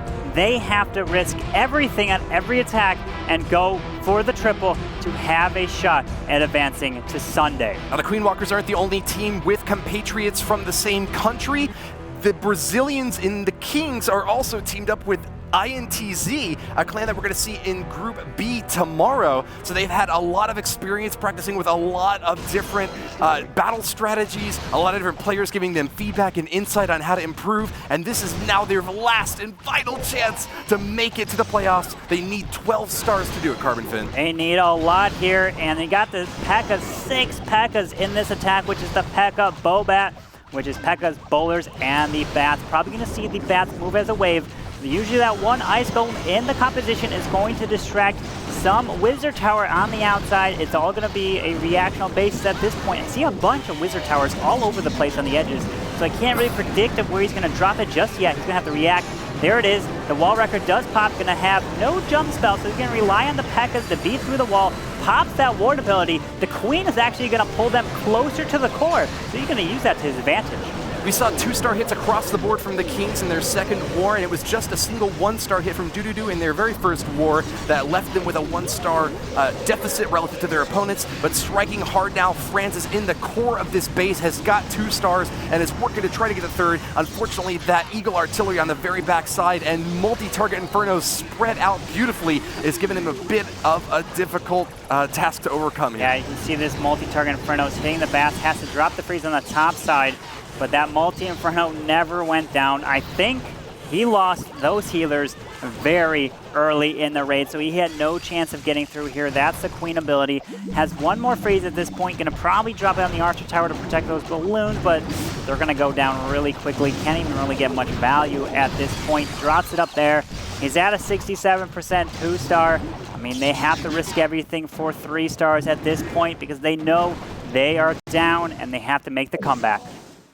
Look, sometimes when you build a 3-star strategy, a failure could leave you pretty close to 1-star, or maybe even just barely passing that 2-star threshold. Fortunately for France this time, even though he didn't grab that 3-star hit, he did manage to get a relatively high overall damage strike, just about at the average point for the Kings so far. Closing in on 72 and might get a few more buildings down here. Yeah, usually with the P.E.K.K.A. Bobat, if you charge into the Town Hall, it's more of the safer 2-star strategy. It gets risky for a 3-star when you charge from the opposite side of the Town Hall and risk it to take it down at the end. But there it is, the 74% 2-star. Still got it, but they have a lot of ground to make up. Let's check the replay one more time. France with an early strike. The P.E.K.K.A.'s crashing down onto that Town Hall and obliterating it with tremendous force. Still, on the back end of this base were a ton of defensive structures that gave France a real run for his money. He managed to puncture into the center of this base, but the core was just too juicy for him to squeeze. Yeah, look at that. He's ready to go. Oh, he's got a little dance, and he's ready. He's got everything down. He's about to hit attack. I'm wondering what he's going to come in with. I think we're going to see a... Oh, he's got an earthquake. A little bit of the balloon's going to come down. Maybe... Oh! The Tesla farm! Wow. Let's see what else he's going to try to get. The King's going to work his way down towards 9 o'clock on the left. He's going to use probably the Queen to take out that air defense. But he's got 1 E-Dragon, 4 freezes, 4 hastes, to move his way through the Town Hall. The sweeper is actually pushing over the Town Hall. And Silvio cracking up on defense now. Said, oh, you thought you were going to get an easy kill on the bottom side of that base, huh? Well, meet the 4 Teslas and the Skelly Bros to protect that bottom end. He pulls that Lava Hound. He has to pop that Queen ability early. And guess what? He might actually pop that Hound, and he's going to have to deal with the pups. He did not mean to pull that Lava Hound out of the CC. If it stayed, it would never have come out because it only targets and comes out during a ground attack, and the Queen goes down. Pups are still up. That E-Drag was supposed to fly into the middle, following that E-Drag to take out the enemy Queen, take out that whole corner of the base. When it rains, it pours, and time after time, traps and bad placement results for Stadra have left him a bit lopsided on this early stage of the attack. He did manage to trigger that tornado trap early, which is going to be good. You definitely don't want that to be sucking all of your balloons into a little clump. And he should be able to get this Town Hall pretty soon. It's not activated just yet, though. Nope. Yeah, he drops the Earthquake right there. It activates, going to pop that Warden ability. It's going to get shot through the base here. Has 3 more haste spells, 1 more Earthquake. Goes up topside for the Tesla and the Archer Tower over there. But at this point, drops the freeze. Not too bad right there. It's going to be very tough. No heal spell for 2 multi-target Infernos. He does have 1 more haste. Drops it. It looks like it's going to run out of steam right here. Those poor balloons without any Lava Hounds to tank for them. Just falling out of the sky one after another as they approach these multi-target Infernos, and the Expo getting quite a bit of value popping them down as well. Stadra was a competitor in the May qualifier, and he learned a lot from that competition, but just barely manage to get the 3-star in this push. Just too many multi-target Infernos on the backside, still left alive. To be able to get the balloons on target. Hey, the 2 stars is going to get the job done. That's all they have to average, and they might know that coming into this one. Who knows? At least they get the 2 stars. They could be advancing pretty easily unless the Kings just triple out here. It's going to be very difficult. There's the Archer. Finally goes down. Not enough time. 86% 2-star for the Queen Walkers. Very nice percentage right there. All right, we'll be moving into attack number 2 now. The Kings have got 4 more chances to get those 3-star hits. We'll take a quick look at the replay from Stadra as he gets that early Town Hall snipe. Those balloons working pretty well in the early stage of this hit, but I think he might have missed the Grand Warden ability on that top pack of balloons, and without a tank on the backside, no lava hounds to protect these balloons, they went down pretty fast. Yeah, they did go down pretty fast, but he had to use it no matter what because the Town Hall was about to explode. As you can see on your screen, we've got Silvio of Kings. Is he gonna go all out for the 3-star? He's got a P.E.K.K.A smash by P.E.K.K.A's 5 wall breakers, Stone Slammer, but look at that, he does have a haste, planning to use the haste with the Stone Slammer. Probably balloons are gonna come out, and he's gonna wall break into the Town Hall, and then jump over that Expo, leading towards the top side Inferno Tower and the Eagle, but he might actually get pulled down a little bit because the Queen is open. Silvio tricked us before. He said he loves dragons, Electron, and Lavaloon, but he's once again down to the ground on these attacks. That Archer Queen getting real close to being finished off early on, forcing out her ability while the healers are doing their best to keep her alive. Oh, that was really risky. Did you see him drop all of those wall breakers? Didn't drop a test wall breaker. Could have easily lost all of them, but the one small bomb was to the left. The Queen looks to be going down, pops the Grand Warden ability. He didn't use the rage on the healers to keep that Queen alive, which forced him to pop the Queen ability early. And there's the Stone Slammer down south to take down that multi, but the enemy Queen kills his Queen. And now the enemy Queen is gonna go after that Stone Slammer and unfortunately loses the whole push inside the core of this base. That centralized air defense system is just popping down these balloons left and right. Air defenses, Expos, Wizard Towers, Archer Queens.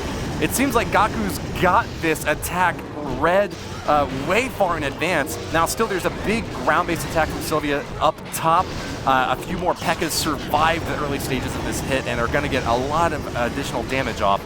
But 3-star seems pretty unlikely, CarbonFin. Yeah, it's not going to get 3 stars here, Woody. That's what they need, but it's almost looking out of reach at this point to make that comeback for the playoffs.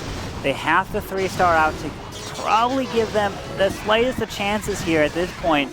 But we'll have to take a look once we find out the true leaderboard where they're currently standing. That P.E.K.K.A's going to go down there to the Tessa.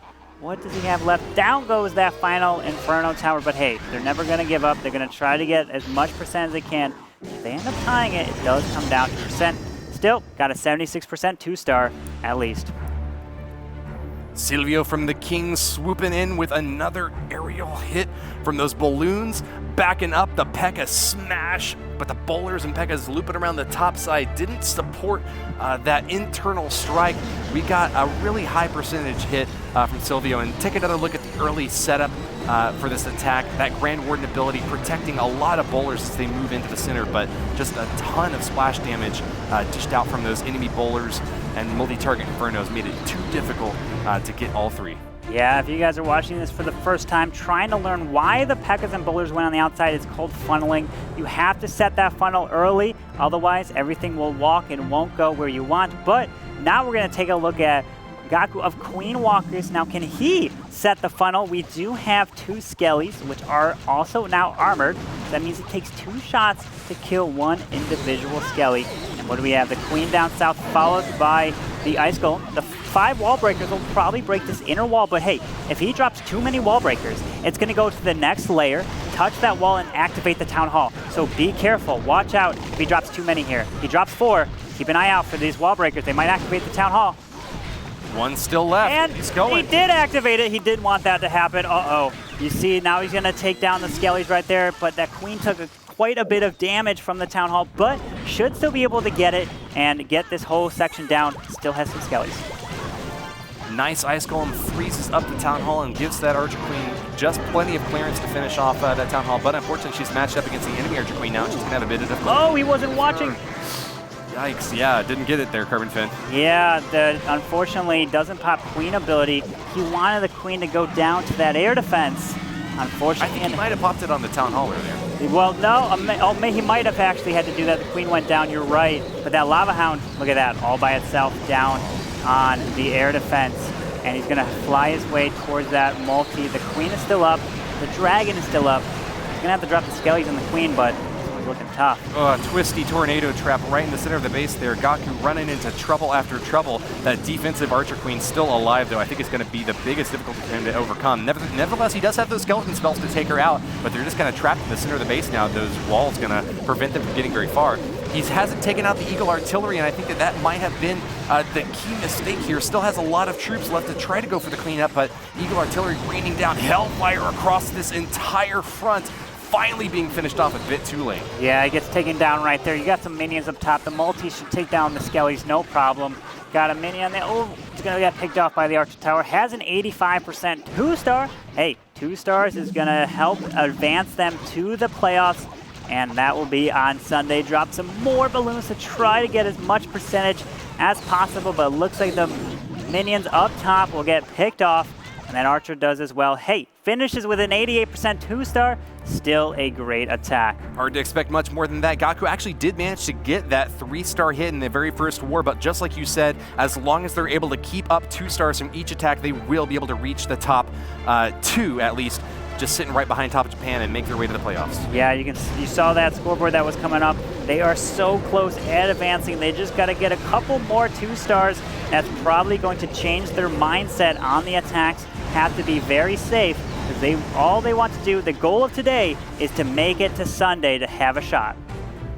Hagi, keeping that in mind, knows that his team needs to get 2 3-star hits minimum, even just to tie Nova Maldo. He has a lot of experience as a base builder, so will that translate into base destruction? Yeah, we're going to take a look at here. Has the Queen walk, probably a Queen charge, has 5 wall breakers, going to charge into the town hall, maybe, unless he's going all out from the opposite side. We're going to have to be patient here. Drops the balloon with the baby dragon, create a funnel. Okay, so it looks like he might actually charge from the top side, and we're going to have to see where he's going to get the king. Might send the king to help create a bit of a funnel at 3 o'clock. We're going to take a look where he's going to wall break. Might have to free the multi-target Inferno. Keep the healers away from it so they don't get picked off as she walks around. Ooh, healer's going to help her out, just like you predicted. And looks like she's taking quite a bit of damage here, CarbonFin. Do you know why Hagi waited to deploy those healers? Because one, if he dropped them a little higher up, the angle at which the healers would have come down the base would have been in range of that multi-target Inferno. So, since the Queen was technically still had health of her own, he didn't need to drop the healers just at that moment. Because now you see those healers not getting hit and getting picked off. And now he drops the jump, has access to the Eagle, the multi, and potentially the Queen as he gets through the CC. Beautiful breakdown as always, CarbonFin. The Queen will indeed make a charge toward the center, making use of that jump spell. Hops on in. Uh-oh, loses a healer to that Seeking Air Mine, but will still get a chance to target onto that Eagle Artillery. Her key target has now been eliminated. Yeah, you can see he's dropping the balloons to protect the healers because they're in range of that multi. Has to drop the haste. Oh no, it pulls a tornado trap, which now the multi is going to pick off the healers. And at this point, it's looking grim. He's going to have to burn Queen ability through 2 bombs, or balloons, rather. And there's the Lava Hound, which explodes, pops the Queen ability, finds a giant bomb, which is a pretty much requirement whenever you pop that Queen ability. And now he's got so much up here. The Queen is still up. And at this point, he's just got to send everything towards the Town Hall to try to get that 2. Those lava pups and the air skeletons are still going to cause a little bit of trouble for him because he's got an air-based attack. He might need to commit some more minions to try to take those things out early on. Otherwise, they could just harass his balloons and lava hounds a bit too much. Yeah, he's got another minute in his brainstorming in here. Yeah, he's being very patient. They're probably providing some feedback of telling him what to do to at least get that safe 2-star. But remember, he might actually save that blimp or that Stone Slammer, turn it into a blimp just in case to fly to the Town Hall, since it's got to go down. Let's see, is he going to drop a freeze in the balloon? Okay, so he sends the Stone Slammer on the back end, but they're going to take it down. Oh, so close. No, the Stone Slammer is going to be insurance to take it down, but should be able to take that Town Hall down and get the 2 stars, but this not going to be value from this Grand Warden, unfortunately, just holding on to the ability to the very end and didn't get to use it on any of those troops there. I think Hagi, having to resort to plan B, still managed to find a way to grab that 2-star. Is that a Grand Warden on ground? On an air attack? Because the King's hitting him. You're right. There's the only way for unless the King can jump and hit air targeting Wardens, I mean, that had to be of a ground Warden right there, but 58% too. Unfortunately, not going to be enough right now. Maybe there was just like an invisible jump spell down. Maybe. I mean, I didn't know about that. the king can jump super high. He can reach it. But yeah, you can see here the Stone Slammer's trying to fly in. The sweeper was pushing him back, but he lost the queen to the charge in there, unfortunately. That multi-target Inferno took down the healers, which he did not want to happen. And here is Earth of Queen Walkers. Look for a war today where we've seen already a couple of one-star attacks. Rahaigi to be able to pull that off and make it a 2-star despite a very troubling beginning is testament to his skill and adaptability. But it's now back to the Queen Walkers to see if they are able to get that additional 2-star hit that they're looking for here. Just one more opportunity to edge ever closer to the top of Japan, sitting at 34 stars. Queen Walkers would need 12 to tie, but they don't need all 12 to advance to the playoffs. No, they don't. They just need the 10. The average of 2 stars drops the haste to help create a bit of a funnel. Let's see, does he have any wall breakers? He does have a jump, so the jump's probably going to be used to get to the Town Hall. And it's going to have to take care of this Lava Hound, Air Skellies, Balloons. Got to drop the poison, otherwise the balloon is going to cause a lot of damage to this queen. Watch out. Was that a little late? Poison right there, but look at that. He's got barbarians, he's got goblins, he's got archers. He's going to use every single one of these troops and max out the camp space and take full advantage of what he can bring.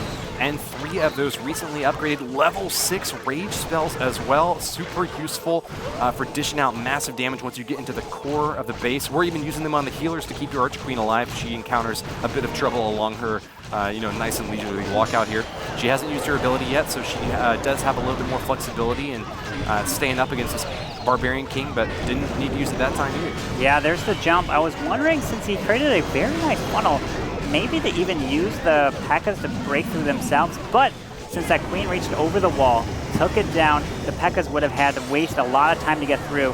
You're going to see the Warden ability come through, Stone Slammer, and there is the haste spell, which is going to be used on the back end with the Stone Slammer, and haste up balloons that are going to come out. Let's see where he's going to drop it, because he's going to have access to Zeagle, the Queen, on the bottom side, so you might see it up top. Yeah, great timing on that Grand Warden Eternal Atome ability, keeping all of his troops healthy as they soak that big Giga Bomb from the Town Hall going off. Still a really healthy Archer Queen out back, but it looks like she's lost her healers now. They're focusing now instead on the bowlers, which might not be entirely bad for Earth as he gets a little bit more boost along the bottom side of the space. That Stone Slammer, the big heavy siege machine coming in up top for the Queen, or on the bottom rather for the Queen Walkers.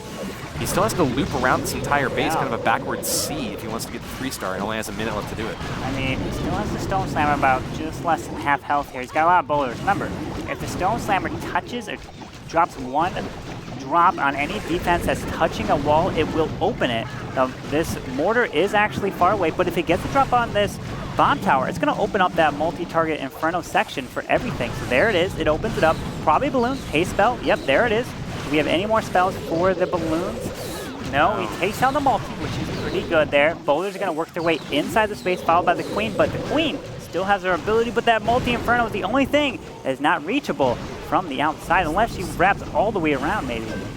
Yeah, it might wind up being a time fail, unfortunately. It's going to be very difficult to drill all the way into the center to get that multi-target Inferno. Yeah. There's not enough balloons to make it happen, and I think that this might wind up being a time fail. It could just wind up being a 99%, in fact. Oh, so close. 6 seconds left. Can they make it How in? much health is on that Inferno Tower? 2, 1. Oh, so close at 99% from Earth of Queen Walkers. What a great try right there. He did send the Stone Slammer down south, but I mean, the rest of the troops went down there as well.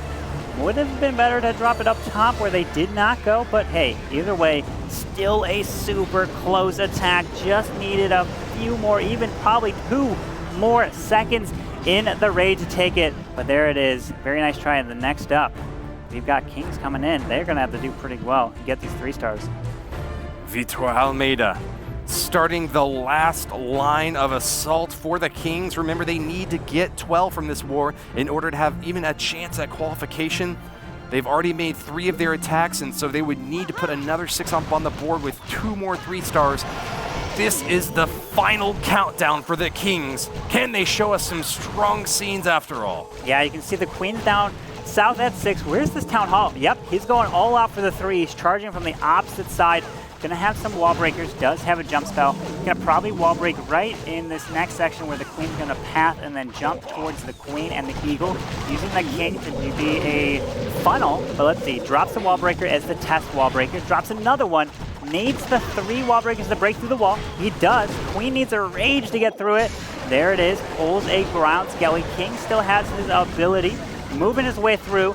Going to be able to jump to the queen and eagle. And he's going to do the lalu wherever he feels like the queen is not going to go. Barbarian King still streaming up the top, but that multi-target Inferno is getting some fantastic value, hiding behind those big walls, starting to burn up all the support troops along the left side of the attack. You're going to get a jump spell now to try to get this Archer Queen a little bit closer to her key target, and she does lock onto that Eagle Artillery, takes it down before it ever activates CarbonFin. Yeah, another thing about this base is it's very symmetrical, the meaning that you can drop your queen by herself, and she's going to self-funnel. So a lot of times you see bases that are symmetrical, and you set a funnel, and it doesn't go the right way, and if she goes the wrong way on a different base, it can spell a disaster. But in here, you drop the queen, wherever she goes, then you react, and you attack opposite of what you are normally going to plan on symmetrical bases. Archer Queen pops down the Lava Hound out of the center there, and looks like we're set up pretty well for stage 2 this attack.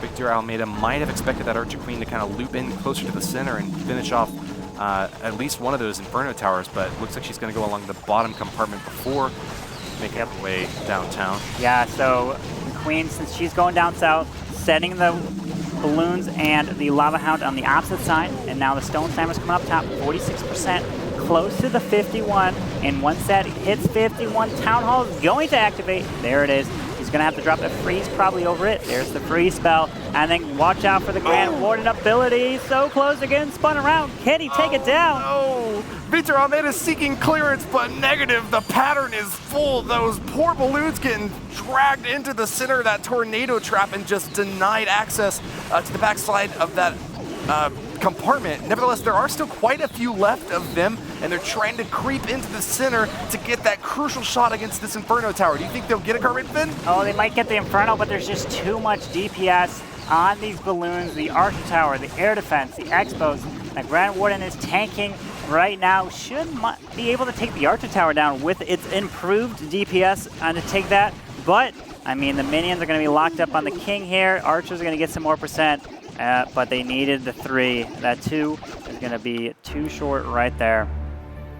With 2 stars, the Kings have got 8 and could cap out at 11, short of qualification, but they still have one more chance to try to deliver a message to all the other clans that they might once again be back. Vitor Almeida coming close, and probably closer than most of his clanmates have here, and getting that 3-star hit. Just one little compartment left on the right side of this map at the end of the raid, CarbonFin. Yeah, only if the queen ended up staying alive, she could have walked up to that compartment, helped the balloons take out those defenses, but it was still a very nice try right there. And we're going to take a look at the next attacker here. Let's see who it is. It might be Aaron of Queen Walkers. He's looking. He's got the thumbs up. He's ready. And there it is. He's about to go in and get his next attack. Fans of Nova Maldo are cheering for the defenses of the Kings to hold up now.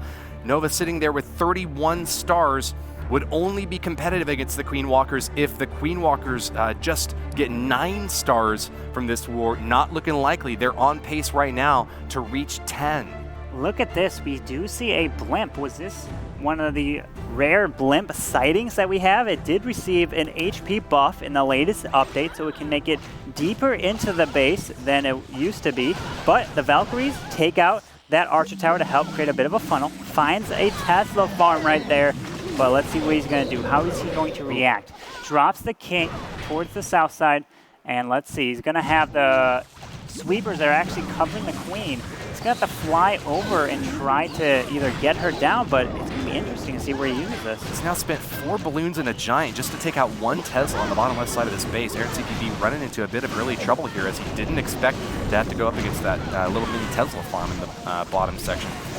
He's still pushing hard though. Barbarian King making a way into the center, but taking lots of pop shots from that enemy Archer Queen. She's getting Mondo value, but yeah, now by Barbarians. Yeah, the Queen Burn's ability. Unfortunately, the enemy Queen is still alive. I don't know how he planned to take her down. Let's see. Has the balloon, the archers that come out of here, has a poison. Okay, so the blimp is going to be used for the Queen.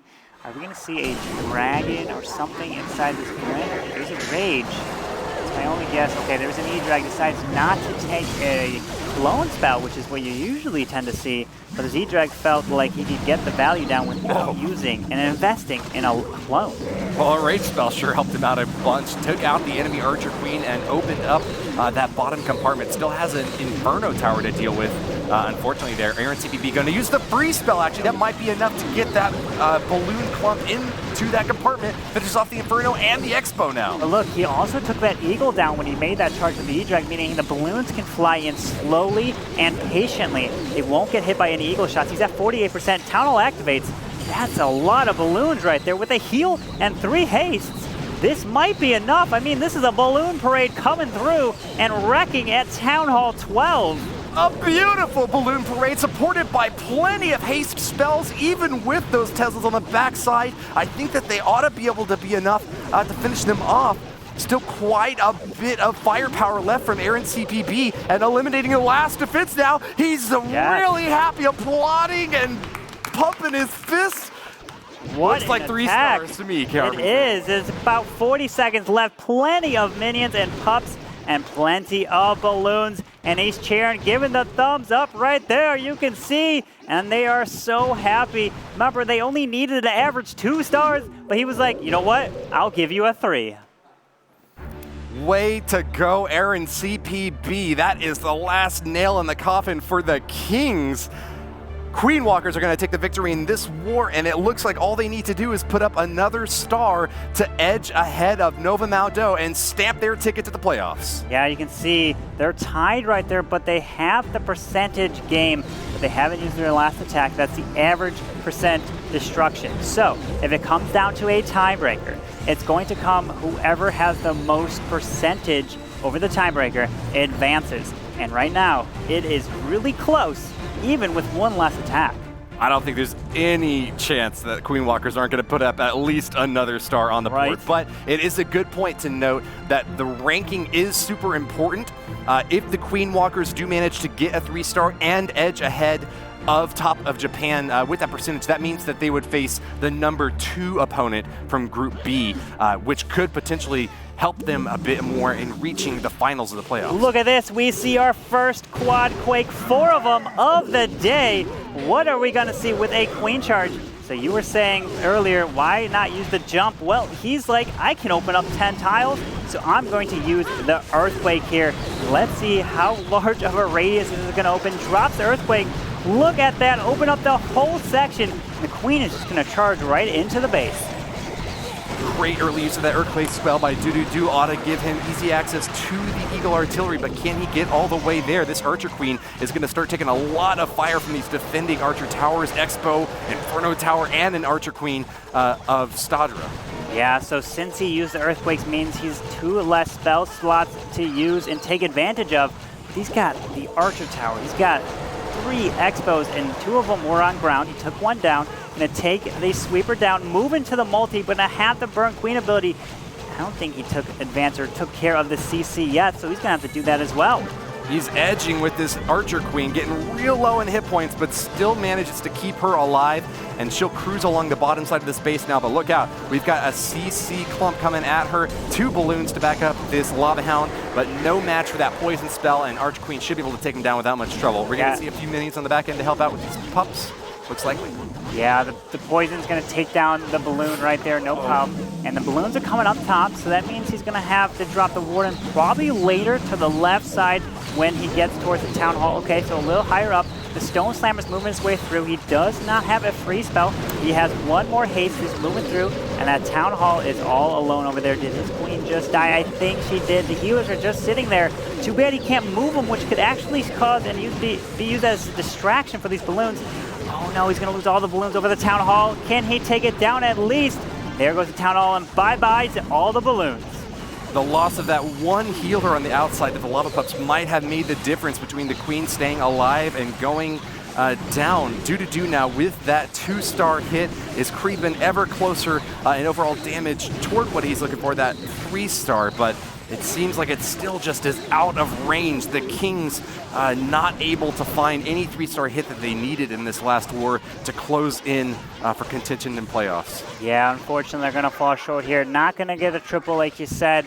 He's going to try to get the percent at this point, but it was a very nice effort for Kings. Still came through, tried their best. Remember, they still always have a chance for the next qualifiers. It's never over. There's always more tickets to try it, but he's going to fall short in this raid right here. Judo told us that one of his favorite things about Clash Royale is the brotherhood he finds in his clanmates, finding an opportunity to join them all here in Katowice, Poland for this Clash of Clans World Championship was a dream come true to him. They won't be able to advance in the playoffs onto the World Qualifier stage, but nevertheless, a fantastic showing from them, and once again, another opportunity to learn and grow as Clashers with a couple more chances to make it to World Finals in July and August. Yeah, Clash of Clans is such a community-driven game. You make so many great friends and family through it that they become like brothers as you're moving your way through. And you can see this is going to be the final attack for Queen Walkers. If they can get a potential triple, could put them in overall #1 seed. It very well could, and it all comes down to this. June 14, the leader of the Queen Walkers, is going to deliver the final blow to Hagi, the #1 defender from the Kings. June 14 told us that he loves making Archer Queen attacks. He's very versatile in his army compositions, and this time he'll be bringing Laloon, an army composition that we definitely have seen 3-star before today, CarbonFin. Yeah, he's got 1 E-Drag in his composition, 5 freezes, 5 hastes, and 1 rage. Let's see, the King's gonna run down south, 5 wall breakers. Get ready to see 1 haste on the multi, gonna break the corner where that air defense is, and the Queen's gonna loop in, take out that multi-target Inferno, take out an Expo, and then he's probably going to Lalo around, but let's see, he's got 4 wall breakers. Where's the Queen gonna go? Has to freeze that multi. He does, times it perfectly. And can the Queen get inside his base and start the air attack right after? He still has plenty of time, edging out the first minute now of this attack. June 14 is known as the cleanup pro for the Queen Walkers. He's so good when it counts, and it counts now more than ever, trying to get that first place seed from Group A. Yeah, so you can see the Queen burns her ability right there. Didn't pull the enemy clan castle, meaning there might be just a Lava Hound in here. So if it is, it's not going to come out during the raid unless the Queen can barely just get in range of it. I don't think it is. Now the Stone Slammer is going nowhere near this Queen here. This is what he planned for it to do. Going to see a Rage E-Drag come out. Can it go to the enemy Queen? It does. It needs to take 2 shots to kill her. There's one. No, it does. Oh, wait a second. The maxed out raid spell with that E-Drag is enough to kill an enemy Queen at 65. Before, you needed 2 shots from the E-Dragon. Just barely didn't take down that air defense. A couple of zaps from that E-Dragon going down was a little too little to take out the air defense. Still, nevertheless, the Lava Hound will be able to protect the balloons as they swoop in here. June 14 figures, hey, as long as I can get 1 star, we're going to guarantee our spot in the playoffs. I might as well try to get 3 to tie it up with the Queen Walker, to tie it up with the top of Japan. I don't know if you saw that, but that was a beautiful play by using the bowler to skip and activate the Town Hall because he wasn't at a 51%. What a play right there. Now he's got a ton of balloons. Uses the freeze. Wait a second. Can Queen Walkers get another triple here and answer the call? Potentially move to the #1. Here it is. Air Skellies. Balloons are moving through. 30 seconds left. Oh, the Warden's going to help take down that Archer Tower. Does he have enough cleanup? 26, 25 seconds. It's going to be very close. Very, very close. Unfortunately for June, that Barbarian King blocking some of the cleanup over on the right side. Still, I think he's got that clan castle in the center. He's got plenty of troops to finish off that last collector on the left side. It's just a matter of whether or not these right side troops can take out all the structures. I think they've got it. Take a quick look at the percentage destruction over on the right side. The Group A for top of Japan is at 88.5%, and the average destruction for Queen Walkers is 99.7%. Queen Walkers are first place for Group A. Wow, that triple. What is surprising, coming up with another triple at their very last attack. They didn't stop with knowing that they reached the playoffs. No, they won the top spot in Group A. What a beautiful job. Got the deciding 3-star when it mattered. And now they're going to be the #1 overall seed here from Group A. And now they're going to be playing the #2 seed from Group B. That will be from tomorrow. so they get a day off to prepare. But what a great performance by Queen Walkers.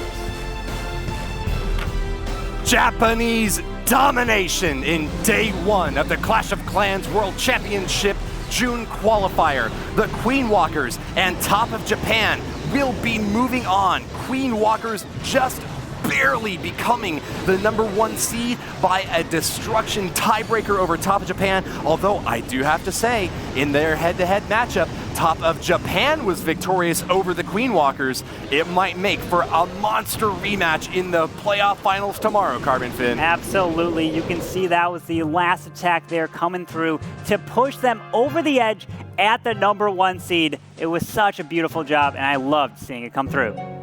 Well, that's going to be it for all the war today, but we still have a lot of discussion left, some more breakdown, and a couple of words straight from the players themselves. Let's send it over to the couch with Rene. Thanks, Woody, back at the couch, and once again with the Queen Walkers, once again with Yuta.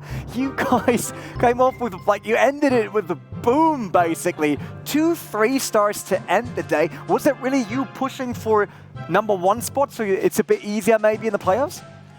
みんなのゴールは1でしたか、それとも進めることだけでしたか。もちろん1位を狙ってました。Well, of course, we were aiming for the #1 spot. It's always the best if you go for what can really, really reach and work for you guys.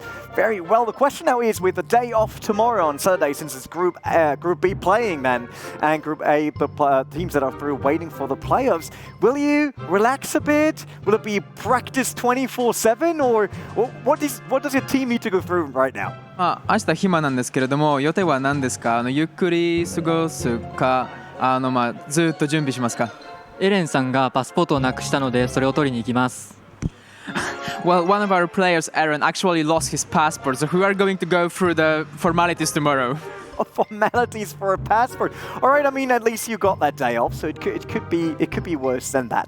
Give me something about your team that makes you guys unique. What do you think people out there should know about you guys, and why should they cheer for you? そしてチームのユニークなポイントは何ですか？どうしてみんな応援もらえると思いますか？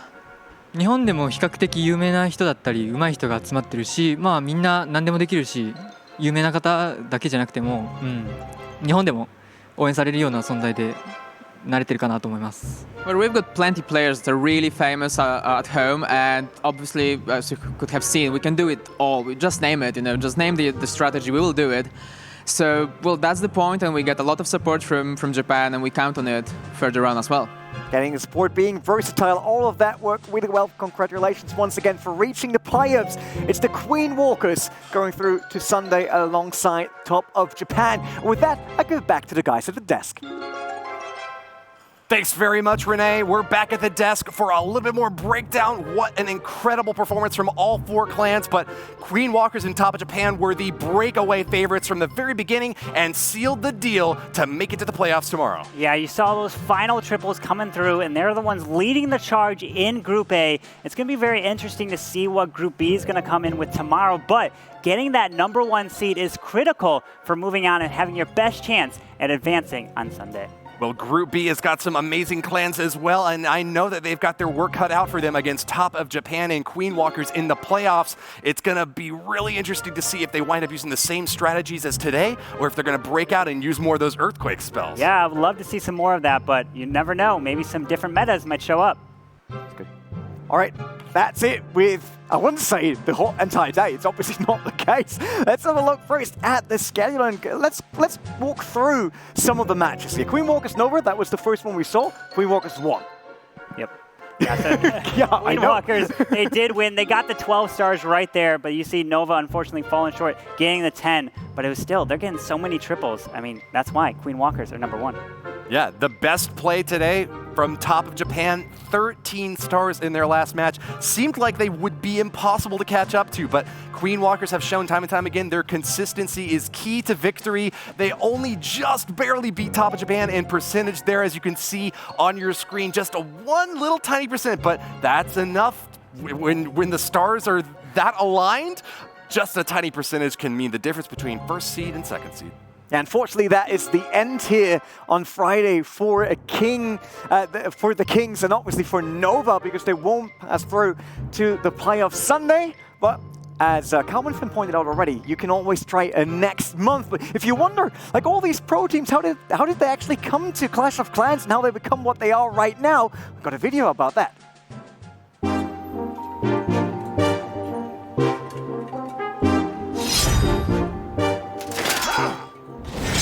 クラクラを始めたきっかけは大学の友達に教えてもらって始めました。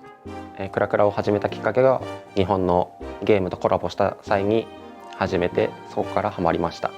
Eu comecei a jogar Clash of Clans, quem me apresentou foi meu irmão há 5 anos atrás.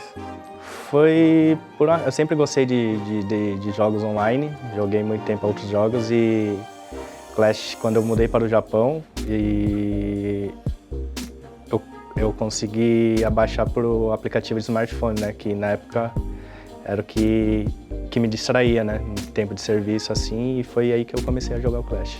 Clash of Clans pokazał mi kolega bardzo dawno temu i szczerze mówiąc, tak mnie ta gra zainteresowała, że do tej pory nie przestałem grać od 6 lat. L'ho scoperto perché me l'hanno insegnato i miei figli 4 anni fa. One of my best friends, Jason, introduced this Clash of Clans to me. We're lucky that they all found their way to Clash of Clans, because it's amazing to see them here on stage. And Group A is finished, and I wanted to say what was the story of the day, but I think it was the 13 stars we just saw in that one match. Indeed, it was definitely the 13 stars. I'm excited to see what can come up tomorrow. Possibly can we see 13 stars, maybe 14, but I'm wondering to see who's going to get one step closer to punching the golden ticket. Thanks very much to everyone who tuned in today. My name's Woody. If you want to check out more howlery and hollering, you can follow me over on Twitter at Woody Talks. CarbonFin as well is over on YouTube. Make sure to follow his channel, subscribe, and be back here tomorrow for more Clash in action. You should definitely be back, because tomorrow is the first time that we see a local team from Poland competing here in Katowice in the ESL Clash of Clans Arena. So mark that on your calendar. Be back 4 p.m. CEST. My name's Rene, and I see you guys there.